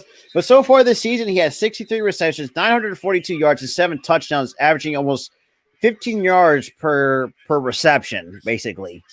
Crazy Q says, I think Carr will go to the Jets. Panthers will ruin him. Yeah, They do have a good defense. The Jets have a good defense, yeah. So, I mean, look, we got Breece Hall. I mean, when he comes back healthy, you got James Robinson. Just imagine how much better they're going to get in this offseason when people saw how good they were this year. There's going to be guys out there that are going to be like, I'm the missing piece for this team. They're going to be good next year. Absolutely. And I think the Patriots are going to take a big step back. And that's going to be complete for the first down. I think another team we already know that's on the rise. That's the Jaguars, who's pretty much going to run that division, the AFC South, for obviously about 10 years. Yeah.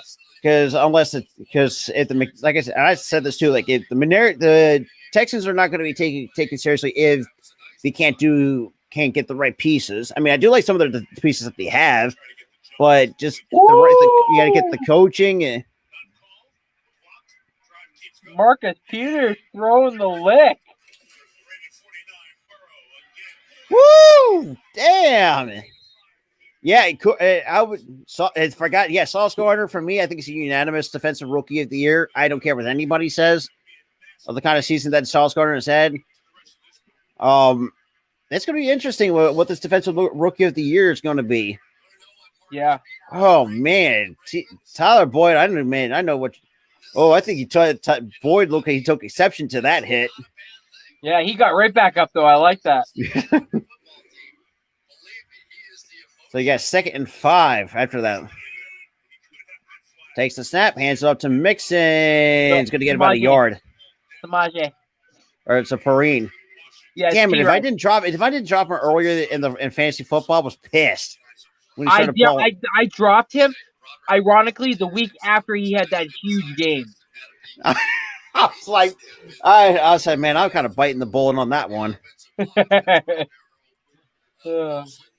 But hopefully I'm going to try to get one started up for the hardcore sports, but that's going to be fun next year. Because I think I do a lot better in football than I do it with basketball. Because I suck in fantasy basketball. Oh, I suck at basketball. And because I am definitely going to do fantasy baseball this year. That's for sure. I'm going to try that. This year. So a full start of the Bengals as their third. I can't be a homer. I can't take all the Blue Jays players. Yeah, it was so hard. It is hard though, but right? like football, football you have a better chance to get really good players. Yes. Yeah, baseball. There's a lot. Some teams have like 4 or 5 players that are really good, so it's like, depending on how big your league is. Yeah. But yeah. If you do a league this year, what a nice catch by Jamar Chase! And you need an extra guy, I'll join for sure. So apparently the Padres got their they signed a international catching prospect for $5.6 million. Holy shit! We just signed a guy today for 4 point something.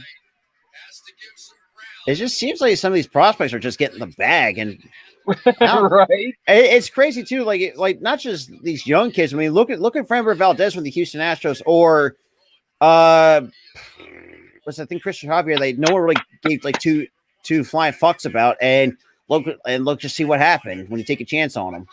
Exactly. Well, and Burrow in 2015, the Toronto Blue Jays gave international prospect Vladimir Guerrero Jr. 3.99, and at that point, that was one of the highest international player contracts given, like money bag wise. And now look at it, like you said, like now you got guys getting the bag before they even get a bag. Exactly. Like holy shit. Now I will say this too. I mean, I've seen what oh my god, that Bo Bichette filed for. I think what did he file for? Like what? I don't know exactly. The numbers are murky. Nobody knows really like what is what. But I'm gonna go on the record here and say that I don't think he'll be a Blue Jay by the end of next year. Oh, so we had touchdown, Cincinnati. Woo! 11 play drive, 7 minutes time, 7:02, 83 yards, and then it looks like they're going to go for 2. I'm a bit surprised that Brock Purdy is a nominee for Offensive Rookie of the Year too. I also give him an opportunity for Offensive Rookie of the Year for sure. I'm just surprised just because of like the amount of games compared to the other rookies that have played. Like you could say Sauce has played 17 games, but like Brock's only played 7. You know what I mean? Like yeah. But I know 2 different positions, but you know what I mean? Like it's like But one rookie has really stood out offensively. Yeah. I mean, defensively, we know like Sauce Gardner, Aiden Hutchinson. I mean, who else am I missing? Trayvon Walker. Trayvon Walker. Even because right now his team's in the playoffs. I mean, his team made it moved on. So I mean, shit. And that's going to be crazy too. I think Kevin Biggio at some point has to go from, and I will say that much from. That's what I think. I think Kevin Biggio and Bo Bichette. That will be Bo Bichette leaving Toronto will be surprising to me. Honestly, Rob, I got to send you this link. Wait till you see his type of lifestyle. It's not a Canadian lifestyle. It's an LA lifestyle. I read about that. It's like, oh, good Lord. He's the type of guy that would thrive in like Los Angeles or the Angels, or you know what I mean? I wouldn't be surprised if he went to the Dodgers. Same. That's what I'm thinking. That's what I said. Don't be surprised if he's not on the Blue Jays by next year end. But yeah, I would take a picture off their hands. But I did see that. I don't know if you don't follow the WNBA as much as most people. Not really, no. Not really. But I mean, because I know, which is me and Dante and Key were kind of talking about it. Seeing that Jonquel Jones got traded to the New York Liberty, so they're gonna have. So yeah, well, for me, I'm an Aces guy. So I work with my Las Vegas Aces for the WNBA. I like the Seattle team a little bit. The Seattle, the Storm. Yeah.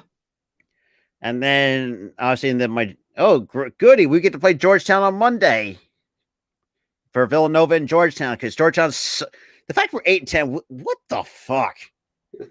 Why? This is what happens when someone like Jay Wright's caliber size retire. You fuck. That's what happens when you don't have an adversary or somebody to back him up. That's what happens, right? Yeah, I mean, we have Kyle Neptune, and it's not looking great. And like Neptune, he's far in space. I mean, the fact that it's trying to. I got to get into the WNBA. I'm going to try to watch a little bit of that more this year. Yeah, it's going to be hard because depending on the TV that they're on. I get games up here. I've gotten them since day one. I just never had like the. I'm sorry. Yeah. So hers was short of the goal line. Oh. So about a half a yard short.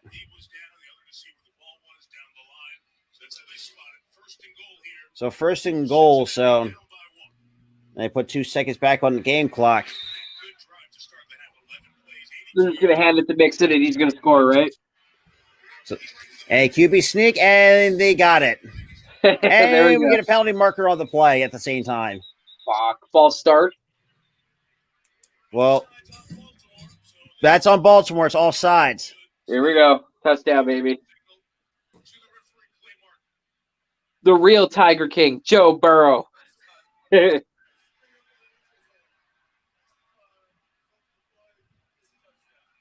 Crazy Juice says, when it comes to college, there are a lot of teams I like.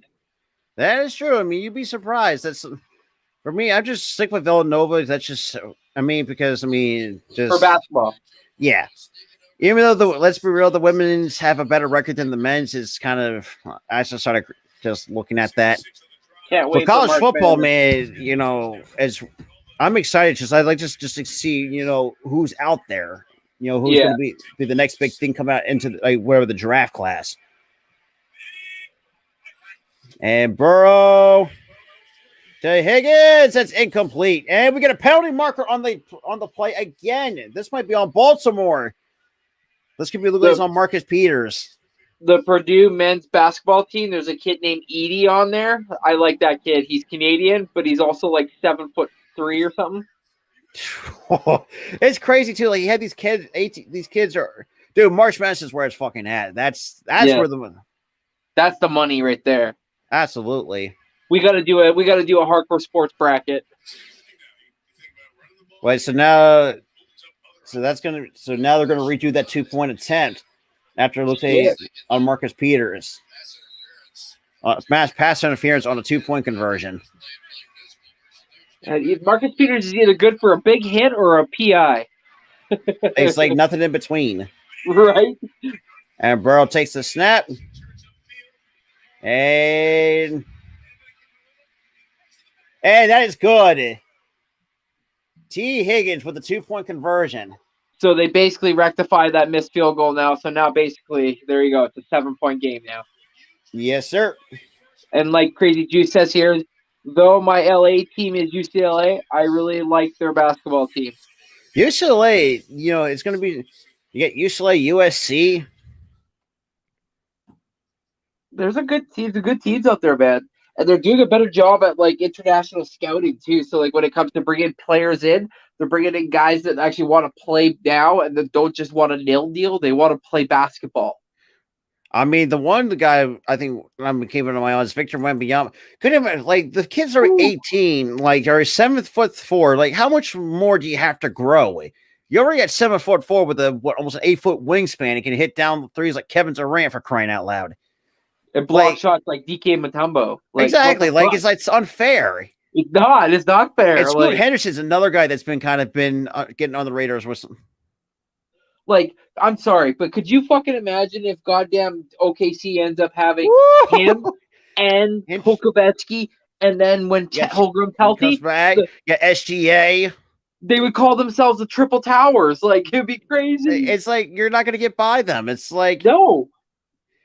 Oh, that's just like, how would you score with those three on the court? Like that length, you would not get a basket. I'm sorry, you wouldn't. You really wouldn't. Because, I mean, speaking of the Thunder, and remember, they got 17 first round picks, like draft picks for the next 5 to 10 years. So if one guy doesn't pan out, he's got a big different contingency and plans in place. Yeah, but think of this. I hate to say it, but if they wanted to and they moved some of these studs that they had on the team, they get even more draft picks. And I think of this too. They're right now tied for the Phoenix Suns for the last place in the Western Conference. They're right on the edge of the playoff bubble. Really? Yeah, they're 21-23. So did the Phoenix Suns. Yeah, they're better than my Raptors. There you go. Well, at least you can't. Yeah, that is true. You guys, well, you're just barely hanging on by a game over the Chicago Bulls. 23. Yeah. 19-24, actually. Oh, shit. Sorry, 24. That's right. We lost to the Chicago Hawks or the Atlanta Hawks. Like, you're 14. The fact that, oh, God, you guys stink on the road. And get this. Pascal Siakam's contract's up next year. So this year they're trying to work on his extension. Fred VanVleet's up after this year. OG's up after this year. Gary Trent Jr.'s up after this year. So we're going to be very, very active at the trade deadline, I feel. I mean, yeah. I mean, the worst team right now is probably both the Hornets and the Rockets. Well, mostly the Rockets. But then again, the Magic have been pretty decent. I mean, right now, not great, but they've been okay. Even though they just lost, but they're right now they're 16-27, so they're about 4. So never mind. Fuck. I mean, then you got the Wizards at 18-25, then your Toronto Raptors. See, that's the thing. I wish the Raptors would do something. Go get Kristaps Porzingis, bring him here. We need a center, and then get rid of Gary Trent Jr. and Fred VanVleet, and go and get RJ Barrett and Emmanuel Quigley from the Knicks. Well, that's the thing too. If you do get RJ Barrett, I mean, you're gonna have to take on his contract though. I'm fine with that. I'm fine with it. I want a Canadian player on the Canadian team. I forgot, but he was actually Canadian. That was kind of surprising when it. Dobbins with a big run. Here comes Dobbins. Oh my God, Dobbins is off to the races. Oh my goodness! I thought Huntley was about to be sacked, and then also he gets it off, and then Dobbins just pretty much put it in the dust. 27-yard gain. Should have been a sack. That's crazy. But yeah, RJ Barrett's Canadian, SGA's Canadian, Lou Dort's Canadian, Benedict Matherin's Canadian. We got a lot of Canadians. He was from Canada. That's crazy. There's a lot of Canadians in the. I mean, I could list off many more, but I mean, we got a lot. I mean, shit, we could build an all Canadian basketball team on the Raptors if we wanted to. I mean, yeah. our owner Rogers is kind of cheap, so that's what makes it suck. I mean, that's why I hate some owners sometimes. Like the fact that you're that cheap and don't want to. Like, yeah, look, you seen what happened when we went and got Kawhi, got Marc Gasol, went and got Serge Ibaka. Like, we went and got those guys, and look what happened. And then we upgraded our depth a little bit. We won that fucking championship, for Christ's sake. Like, and then you blow it up the year after. Right after it. Yeah, right after it, we blow it up. I was like, man, the Toronto Blue Jay or the Toronto Raptors is like it's a head scratcher of an organization. Like, yes, then that's like our owner, Rob. That's the owner, Rogers. Because our GM, Bobby Webster and Masai Ujiri, they wanted to keep everybody. They wanted to run it back, but our owner was like, no. The luxury. I don't know if you saw this. Your bullpen coach Bushman is stepping down for the Blue Jays. I saw that. Yeah, I saw that. That's interesting, actually. So under 3 minutes to play. I'm also interested to see how Don Mattingly does with us. Now, the fact that Braden Belt left San Francisco, that is surprising to me. Right? That's very surprising. I thought he was going to be done with his career, in San Francisco. We went and got Brandon Belt, so I think that's a tie right there. That's and you got Dalton Varsho for crying out loud. That too, yes. I mean, oh my God, that didn't sound good. Wait till you see this. Oh my God, was that Eli Apple? That was Eli Apple. He got burned. Yep, number 20, Eli Apple. Yeah. He got fucking burned by Robinson. Woo! Oh, yeah, that's that. Damn. Because, I mean, look at that. Like, they did try to pull off a slant, and then got burnt on a double move. we have a new guy in the hardcore sports, and he's a Bengals fan, and we brought up during the show yesterday we said, are you worried about Eli Apple? He said, no, Eli Apple's been kind of good this year. That ain't kind of good. Yeah, that. Oh, he got and burned. Game is tied. Fuck. Gosh darn it. But no, I'm excited for baseball this year. I really am. I am. I really am too, because I'm really excited to see what Trey Turner does in Phillies pinstripes. I mean, Gregory Soto that we pulled off from Detroit. Yeah, I was surprised with that. That's a huge trade for you guys. Even though Detroit fans are sometimes very ungrateful. True. Even though they say, "Oh, he sucked." First of all, he actually had a really good year had an all-star year, had a sub-3 something ERA. I'm like, damn, like can't be very. Well, at least we're on the one team that's going to be very struggling in one division. That's the Boston Red Sox. At least we all can laugh at them for being so shit. True. Very true. Get rid of Bogarts, but then keep Devers. I mean, first of all, if I'm, I would have let, because if you want to go do a rebuild, I would say just let him go somewhere, to a contender. Yeah, because I mean, you're going to waste that kid's prime for the next 6 years or what is it, 11 years?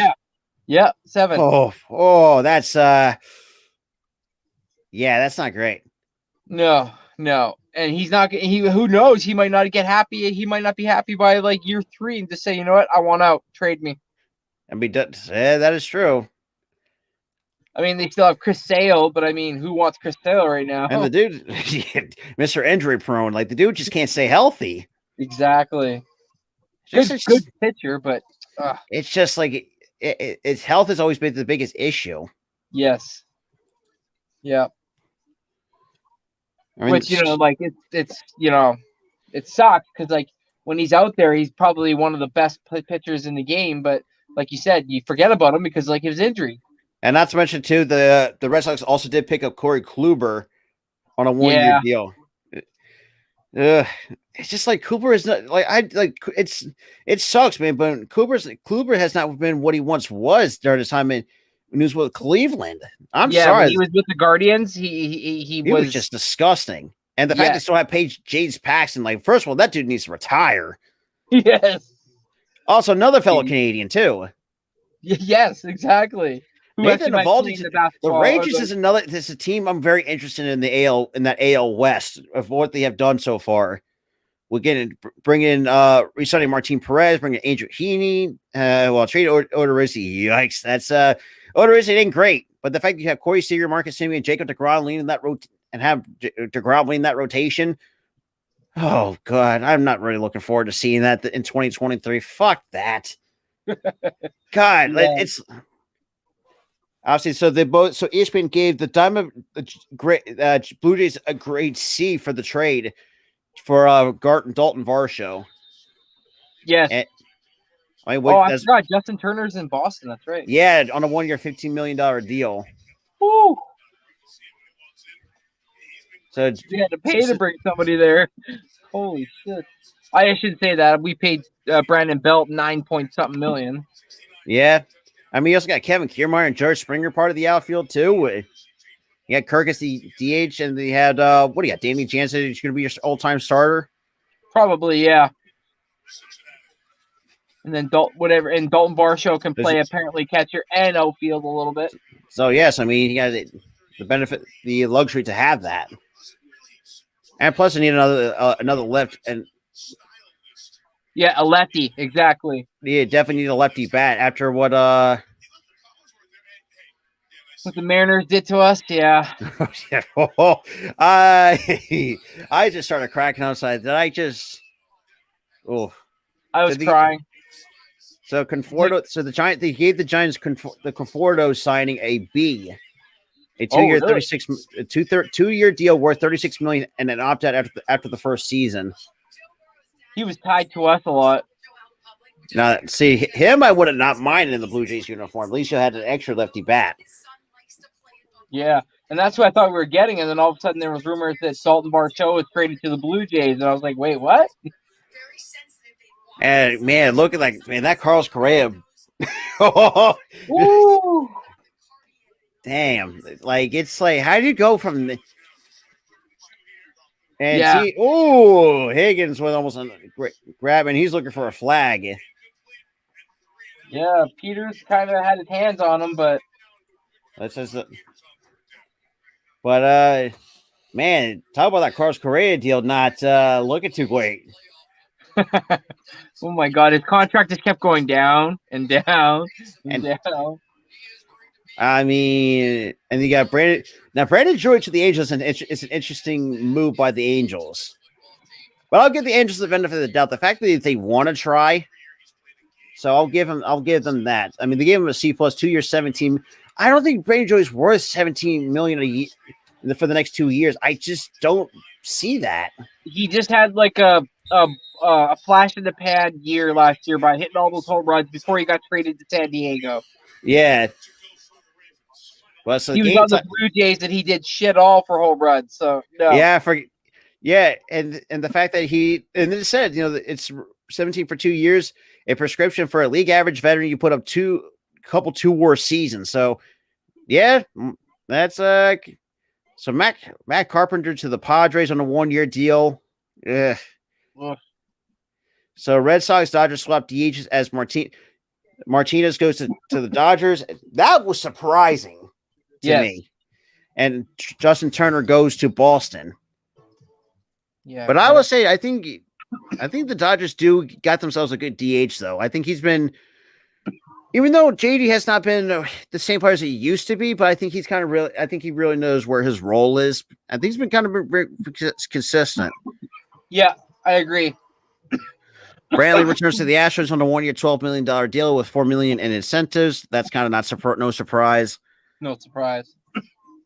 So Dansby Swanson agrees to a 7-year deal with the Cubs as their shortstop, $177 million with the full no trade clause. Now that's going to be very interesting for Cubs for on the what's it, north or is it the south? No, south side's the White Sox. I think it's so. You good over there? Right. Yeah, I'm good. And Andrew Bennett said he goes to the White Sox on a 5-year deal worth $75 million. Jesus, all this money is being thrown around. And think of this too. It says, no joke. The $75 million contract is the biggest total value in White Sox history. eclipsing the 4-year 70. Man, that deal is not looking great for Yasmani Grandal and the White Sox, is it? Right? Oh boy. I forgot Grandal. Right. So Twins add Gallo and a one. Oh, good luck having a strikeout machine. Holy crap. If Ravens win, Ravens, Kansas City, Jackson, Buffalo. Bengals win, Jacksonville, Kansas City, Cincinnati, Buffalo. Ooh, that's going to be interesting. Ooh. Carlos Rodon to the Bronx, 6 years, 162 million. Oh, Ravens with big run. What the hell were the Bengals D all of a sudden? What the hell? Their run defense is not there. It was there the whole game, like the first half. Sorry. All of a sudden now it's like there's a chink in their armor. Exactly. Like it's like a question. Like you got to be quick to call that into question. It's like, what the hell?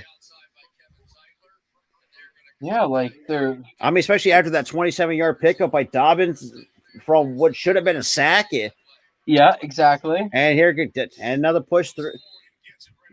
Man, I don't know whoever the strength and conditioning coach is, man. Whoever's doing with that with the running backs is crazy. Yeah. We got 1 quarter left. Here we go. It'll be funny if he went to overtime. Oh, gosh, right? And that is going to do it for the third. So it would be funny if they went to overtime where like they had to go to basically somebody scored.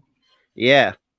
So, and another few other moves in the baseball world. He had Sean Murphy going to the Atlanta for part of a 3-team trade. So the Brewers get William Contreras, Joel Paynops, and Justin Yeager. But the A's get Kyle Mulder, Freddie Tarnock, Salinas, Manny Pena, and Esther Ruiz.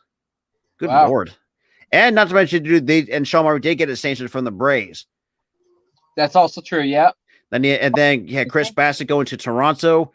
They gave that a solid B, 3 years, $63 million. Nice. And let's see. Yeah, Mets push the payroll with the Kodai Senga. That's a great B. I don't know. Let me ask you this: if you had to pay Brandon, do you think Brandon Nimble is worth 8 years, $162 million? No, for me, I don't. I think that's an overpay for a homegrown talent. No, I get it's a homegrown talent, but he's just another guy that has like these flash in the pan type of seasons.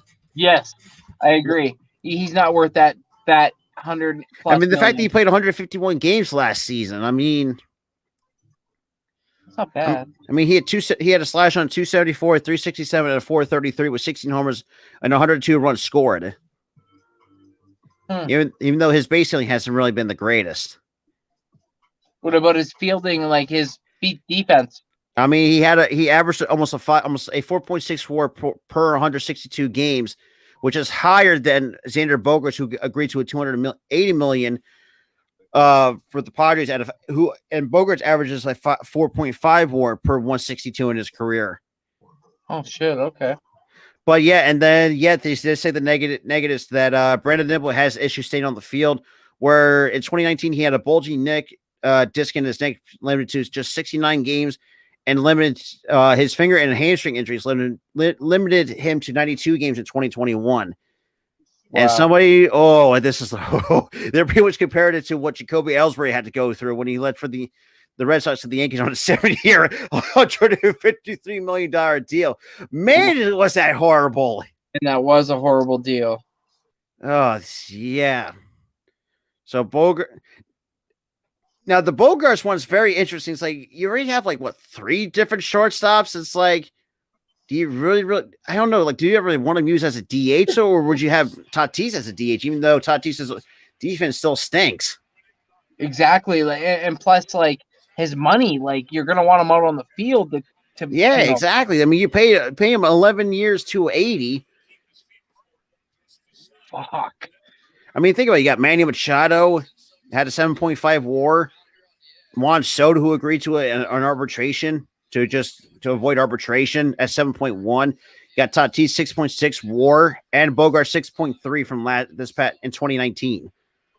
Fuck. Yeah.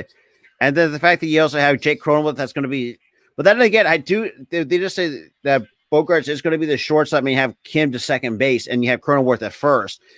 That does make sense. Now the fact that you did move on from Eric Hosmer. I think that was probably the worst deals you could ever make with Eric Hosmer. Yeah, Eric Hosmer was living off his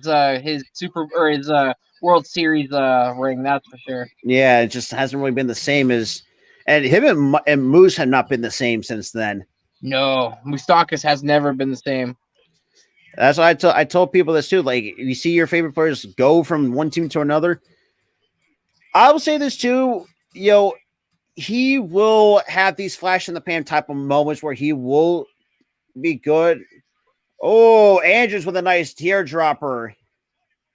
Woo! Ravens player down. It looks like an offensive lineman. Oh boy. But yeah, so Crazy Jews. All I say is too, the only downside to Syndergaard, he will not last 4 innings. I will say that. I mean, even though he has not really been the same players he used to be the last 5-6 years ago. Yeah. And so right now they had a projector. Go ahead. But they also show what the looking at the the positions. You have Tatis in left, Soto in right, Bogart short, Machado third, Cronenworth at first, whoever could be the DH. Hassel came at second, Nola behind the plate, and Trent Grisham in center field. Damn.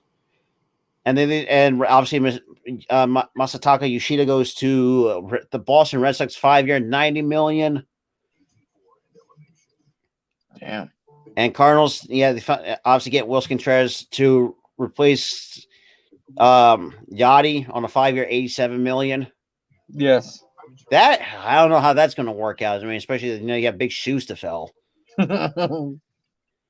Let's see. Kenley Johnson goes to Boston. Yeah, that's just Kenley Jansen trying to continue his career. I mean, God, who remembers him when he was a catcher for the Dutch national team in the World Baseball Classic? I think people tend to forget about that. I did. Yeah, I think. So Jameson Taillon goes to Chicago on a 4-year deal. I thought it was a 4-year, $68 million. Wow. God, it looks like, man, I guess Pittsburgh's are probably biting the bullet for trading all those guys away. You trade away, Glasnow. You traded away Taillon, Garrett Cole. Look what he's kind of done, even though he's not really the same guy as he used to be. But yeah, man, Pittsburgh just kind of really just bite the bullet on that one for trading away their prospects. Right. I was just like, when I saw when they traded for Archer, it's like, you got to be kidding me. But then again, that is the Pittsburgh move. And the fact that Chris Archer still goes back when he went back to Tampa Bay, pretty much the Tampa Bay just robbed the Pittsburgh Pirates. Yes. Yeah. It's like, by the way, I'm a free agent by the end of the season. I'm going home. I'm going back. and Tyler Glasnow, when he's healthy, he's just disgusting. Yes. Obviously saw Mitch Haniger go to the San Francisco Giants on a decent 3-year, $43.5 million deal after John Heyman jumped the gun saying arson judge on Twitter. God, whenever that just set everybody off. Ooh, so Moses took a shot from Sam Hubbard in the back. Oh, damn. Patrick McCurry comes in. Yeah, trust me, getting hit in the back is probably the worst thing you want to get. Especially unexpected, too, when you don't know. Yeah, we don't have your blind side. Oh, Huntley's gone!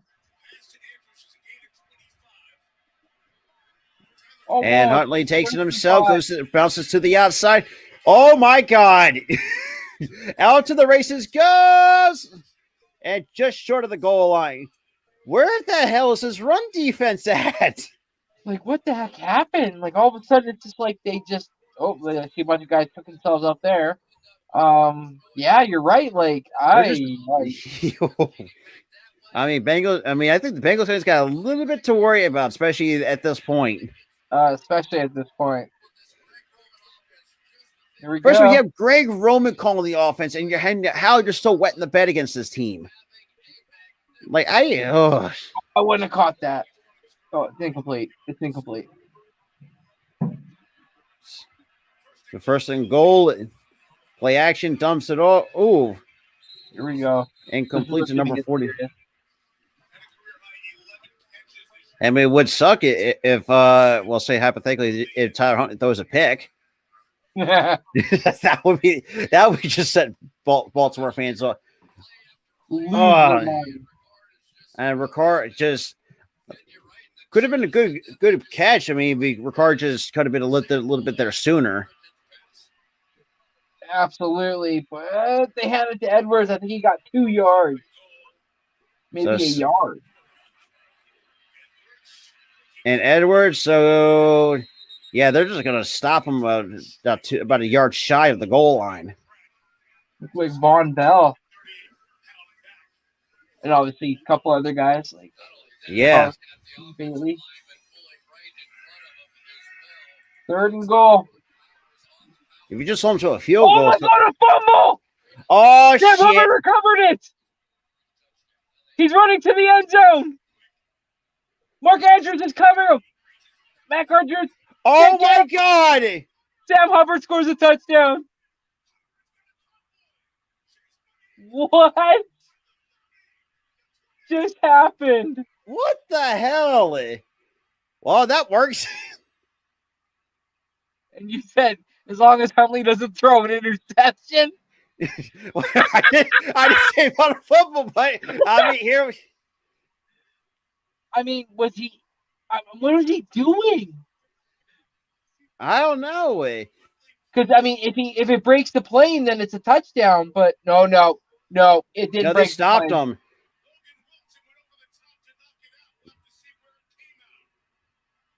So let's see. Yeah, no, that's a fumble. Yep. Because look, it was a half a yard short, and there goes Sam Hubbard off to the races.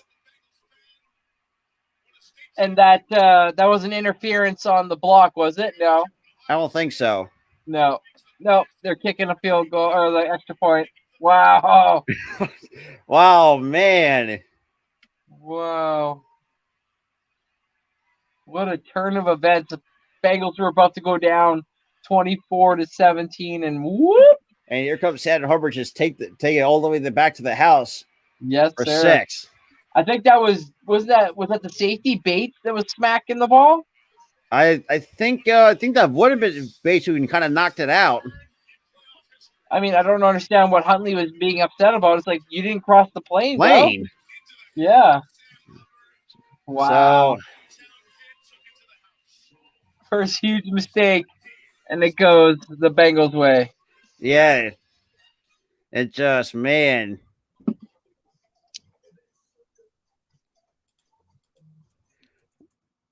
Man, first of all of that just to turn it over. Like you had some great runs and you turn it over. Wow. Randy, get over there. I think Randy might have technical problems.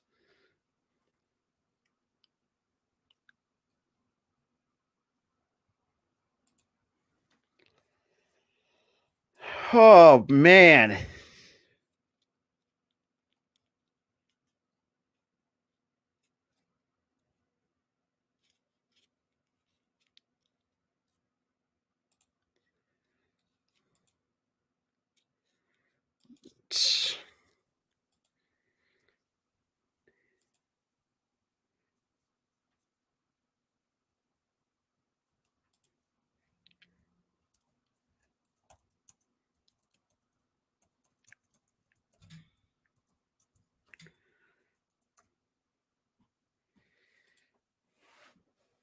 It's most likely is what's going to happen.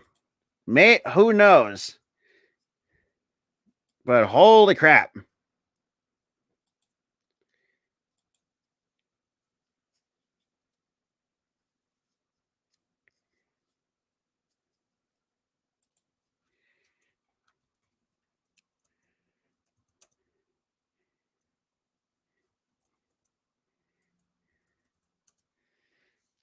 But boy, this talk about a change of events after having all that.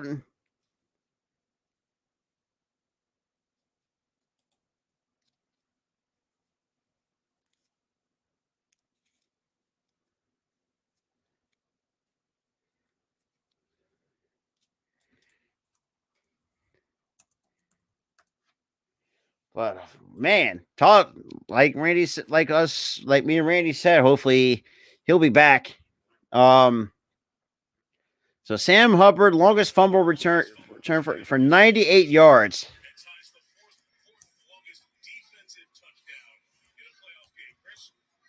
It was too far, Mike. It was just too far. They bring in the players in behind to push Tyler Huntley, but if you're going to do that, you can't jump up in the air because he ended up just being a sitting duck up there for them to knock. And now Baltimore will take it at the 25. Sam Hubbard may not catch his break till Tuesday. It's so agonizing for Ravens fans. Gus Edwards is so close to getting that ball. But there's no reason to bring in everybody behind him like that if you're going to jump over the top. Right. You might as well spread those guys out so those linebackers aren't in there, and then you jump over the top. You do one or the other. You don't bring them in there and jump. Bring them in there, go low, and push your way into the end zone. Watching Marcus Bailey there had the hand push on Andrews very close to a block in the back, and he puts his hands up and says, no, it wasn't. It wasn't called. Meantime, Michael J. Thomas, special teamer for the Bengals, was injured covering that kick, which was a touchback. He's being walked off with the athletic training staff. He is one of these captains on special teams, a veteran who's done this for a long time, very experienced. Aaron Simmons, the special teams coach, telling me this. So it looks like we have Thomas is kind of limping off for Cincinnati. So we got a 1st and 10 at the 25. And with the hand, Huntley, and he's going to get sacked. And that's number 21 who gets that was Hilton on the sack. Every time they go to any sort of a spread formation, it brings Mike Hilton into the game, and he has certainly changed the game with some of these plays. Tackles for losses, sacks now. Mike Hilton has made a good living over the years with that slot blitz, and he's doing it in a big way tonight. So second and long, 2nd and 18.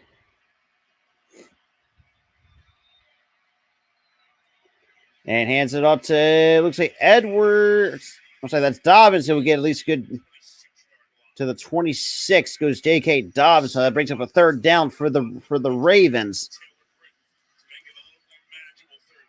you ever seen a huge game like this turn in a play like So 3rd and 9 now coming up for the Ravens. touchdown, and instead it's a touchdown? Unbelievable. And James Harrison Super Bowl play before that catch, right? Yeah, right.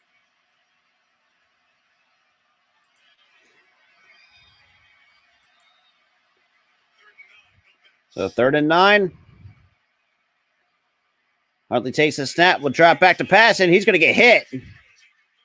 That'll be incomplete pass, and that's going to be a force of 3 and out. Here for the moment.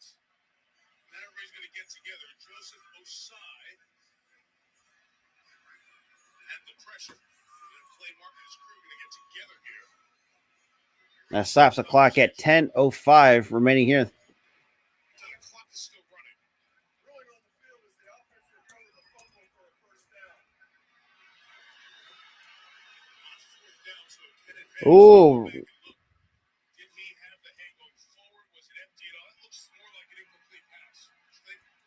Terry McCauley, you're watching with us. Exactly, Mike. Hand in control, moving forward. They're going to replay assist this. Don't even miss. After discussion, this was an incomplete. I was about to say, because there's no way that in hell that should be could be called a fumble. We've seen that more and more over the last few years in the league as they let the play go just to not miss a big turnover play. Clay Martin's trying to get everybody organized here. And Osai with the pressure. He's had a couple of big plays in this game.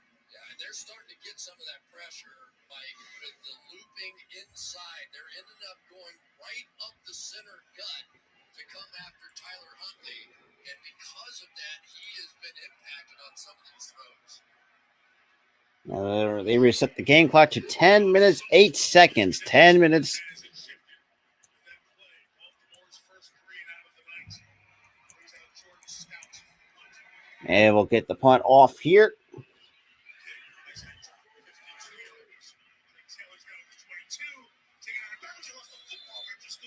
And that's going to be out of bounds.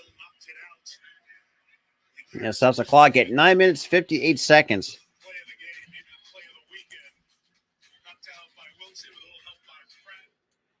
And there you go. So, man, talk about being topsy-turvy. So we are under 10 minutes away for we might see how this all plays out in the last 9 minutes. 9 minutes, 58 seconds. 9 minutes, 58 seconds.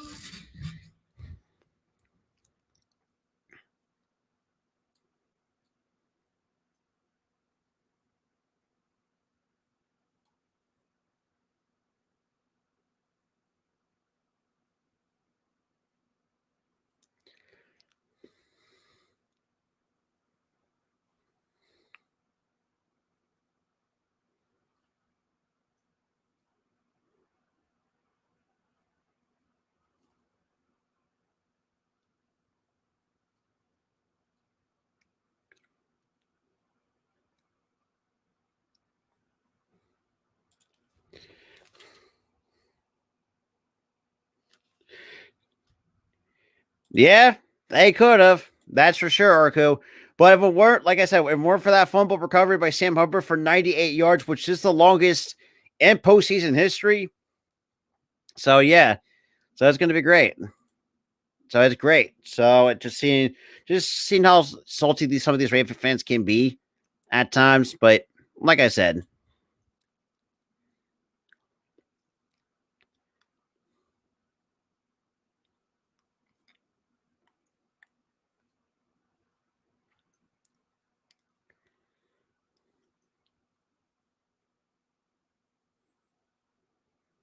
all right.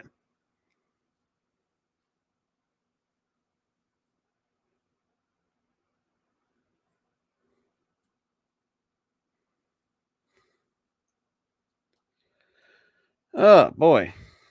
Well, shout out to the success in the chat, though. Like I said, appreciate what is coming around here as well. So we're showing now they're showing that key play to before the fumble.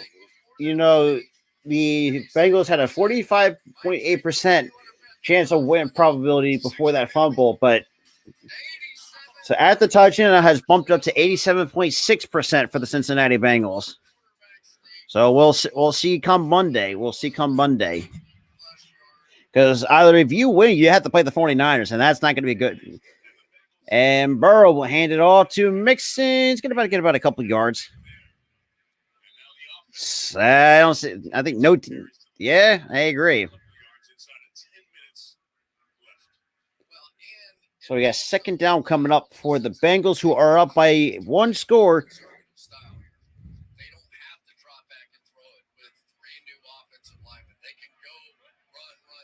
So second and 8, 9.5 minutes to go here in the fourth. Empty back set. And Burrow will take the snap, will drop back, throws. It completes it to T. Higgins, and we'll get at least about 4 extra yards on the play. So it'll be a third and short now coming out for the Bengals. And we have an injured Baltimore. We have an injured Raven on the ground, and we're gonna go to it. Looks like Marcus Peters or Marlon Humphrey. That's Marlon Humphrey now on the ground for the Ravens.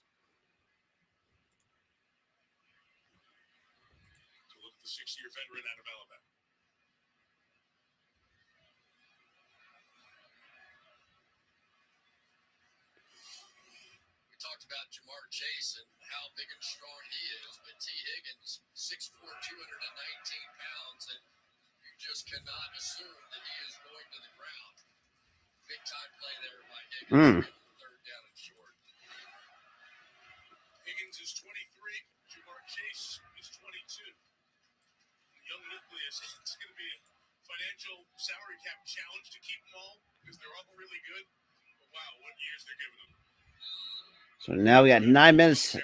All right, so now 3rd and 3.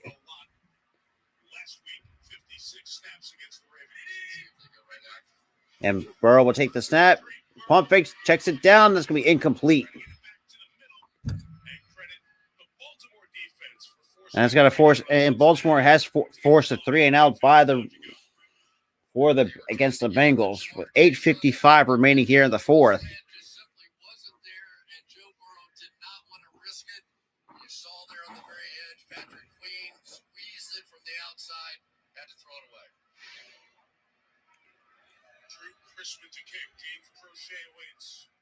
And Crochet to await the punt.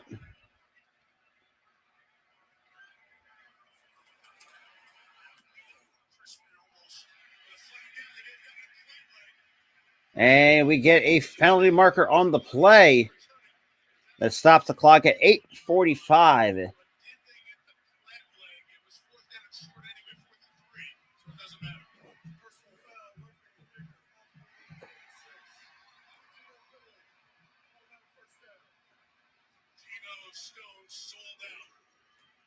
So Geno Stone gets flagged for roughing the kicker.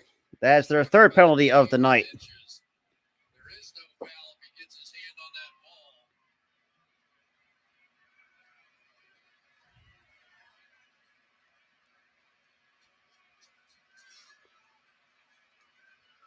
So hard to tell. He came so close to it. Every Bengals break this quarter is the deciding part of this game. So we got 8:45, a fresh set of downs for the Bengals offense. Hands off to Mixon. It's going to be lose about a yard. It's going to get no gain. In the first half, they helped turn the tide. And now the Ravens defense, long for making big plays for so many of their playoff years and playoff runs. As Marlon Humphrey comes back, is it one of the Ravens who can come up with a big moment to give their team a chance to tie it?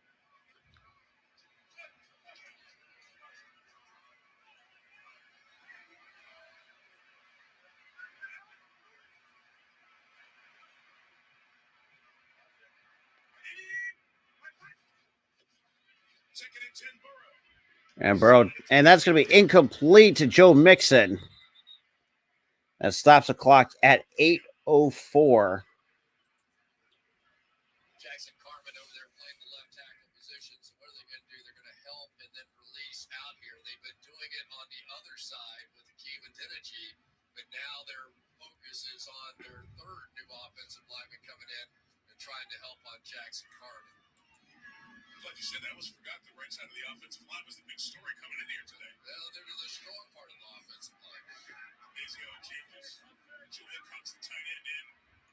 To help protect Burrow. 3rd and 10. Here we go. And Burrow's going to get sacked, and that's so Tyus Bowser on the sack. Even with the penalty, back-to-back 3-and-outs for this Ravens defense. That time Samaje Perine was in the backfield and should have helped, should have chipped here. I'm sure that Carman was expecting it. He just goes straight out, and Bowser goes straight around him for the sack. Johnson didn't get there. Drew Crispin hit a long punt on that last one that almost got blocked. Weber again, it almost got there. He goes down, but there's no flag this time.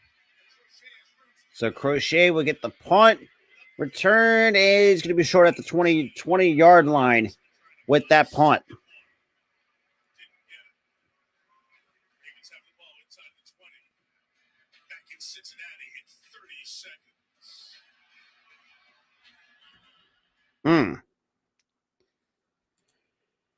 Oh, boy.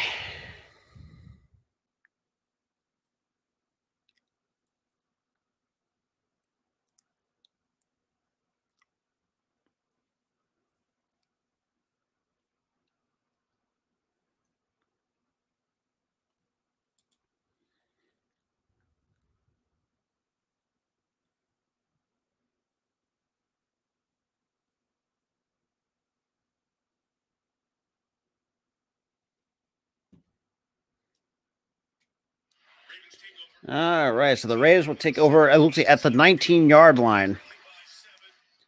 So quarterback comparison, the Huntley's 13 for 19, 179 yards, 2 touchdowns, and 1 pick to 1 sack. Burrow 22 for 30, 200 yards, 2 touchdowns to no interception, and been sacked 4 times. Huntley's had a good night tonight running the football. They need to get back to that second quarter offense they were running and then incorporate their quarterback a little bit more running that ball. And hands it off to Dobbins. Dobbins trying to get to the outside. He's only going to get about a yard, but that's always he's always only going to manage. I'll tell you,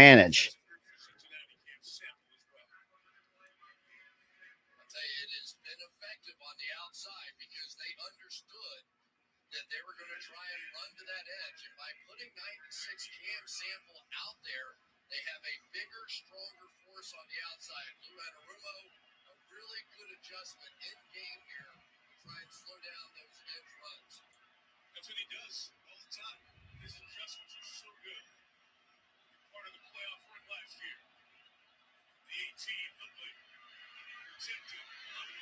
And Huntley, with a nice pass to Mark Andrews, and that's going to be a first down and more under 6.5 to play.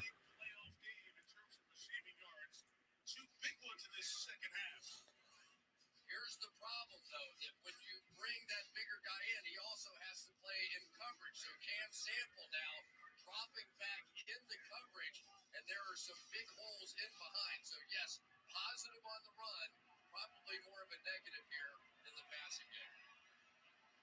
29 there. 6 minutes to go. And Dobbins gets hit, and he's going to get no gain on the play.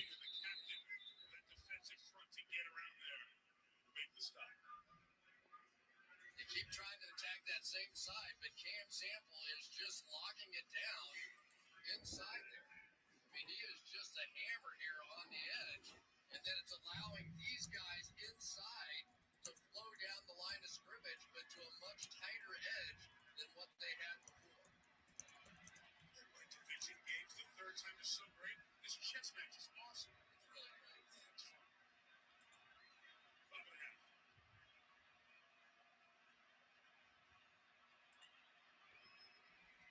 5.5. Huntley again. That's batted down. That's going to be incomplete.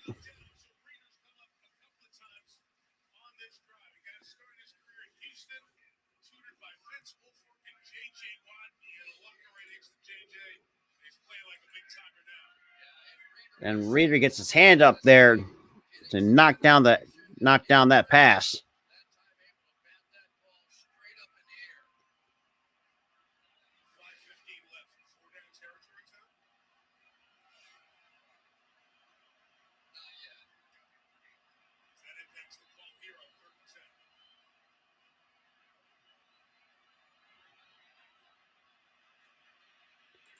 And down goes Huntley. And that was B.J. Hill on the sack. Right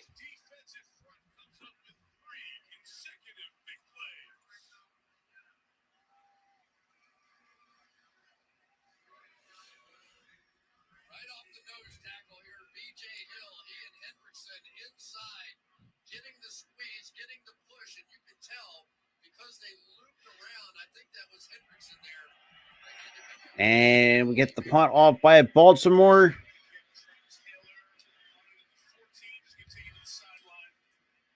And Hill will make the tackle, and that's going to stop the clock at 4:34 on the play.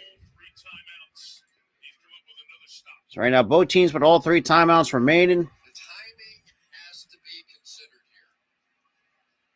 Joe Burrow throws the ball out of there quickly anyway, but he has to remember now, Jackson Carman just gave up a sack on that last play. How many people do you leave in to try and help block? Here they've got Haydenhurst on that side for that reason, to try and help on the outside with Jackson Carman. And here comes Mixon, breaking a couple tackles, and we get a flag on the play. And that stops the clock at 4:27. 4:27. Okay, so that is going to be on the Bengals. That is on Carman. Yeah, I think it was just a quick inside move here that got him.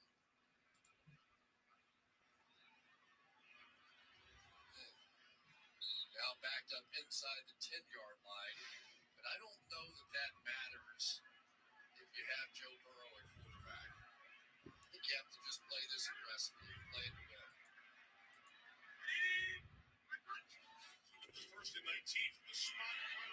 And Burrow.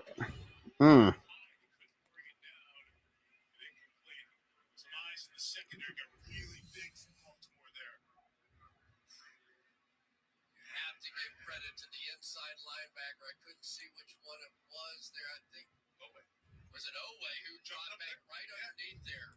The ball had to sail over his hands, and because Burrow had to try and get it up high, that's why it was missed. And it stops the clock at 4:24. Sponge he runs the back. The better protector gets pressure. So 2nd and 19. Burrow just drop backs the pass, throws, and completes it to Hayden Hurst, and that's going to be short of the first down marker.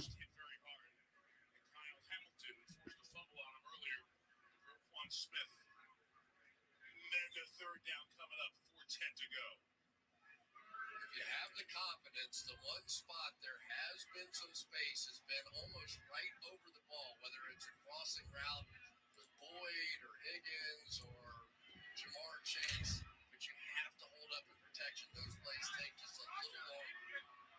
Let that look at Burrow in the huddle, calm the play with confidence, shaking his fist, looking at the guys. All right. Burrow to drop back. Steps up in the pocket. And that's going to be short of the first down.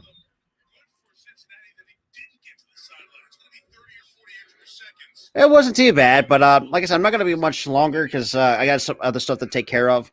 I have to take care of the personal stuff. So this is probably going to, like I said, I'm going to cut this a little bit short. I do apologize for that. So, but yeah, so I'm going to cut this a little bit short because I got some personal stuff to take care of. But with that being said, I hope everybody enjoyed the stream. If you guys new, make sure you hit the like, subscribe, all that good stuff. And I'll see you guys on the next one.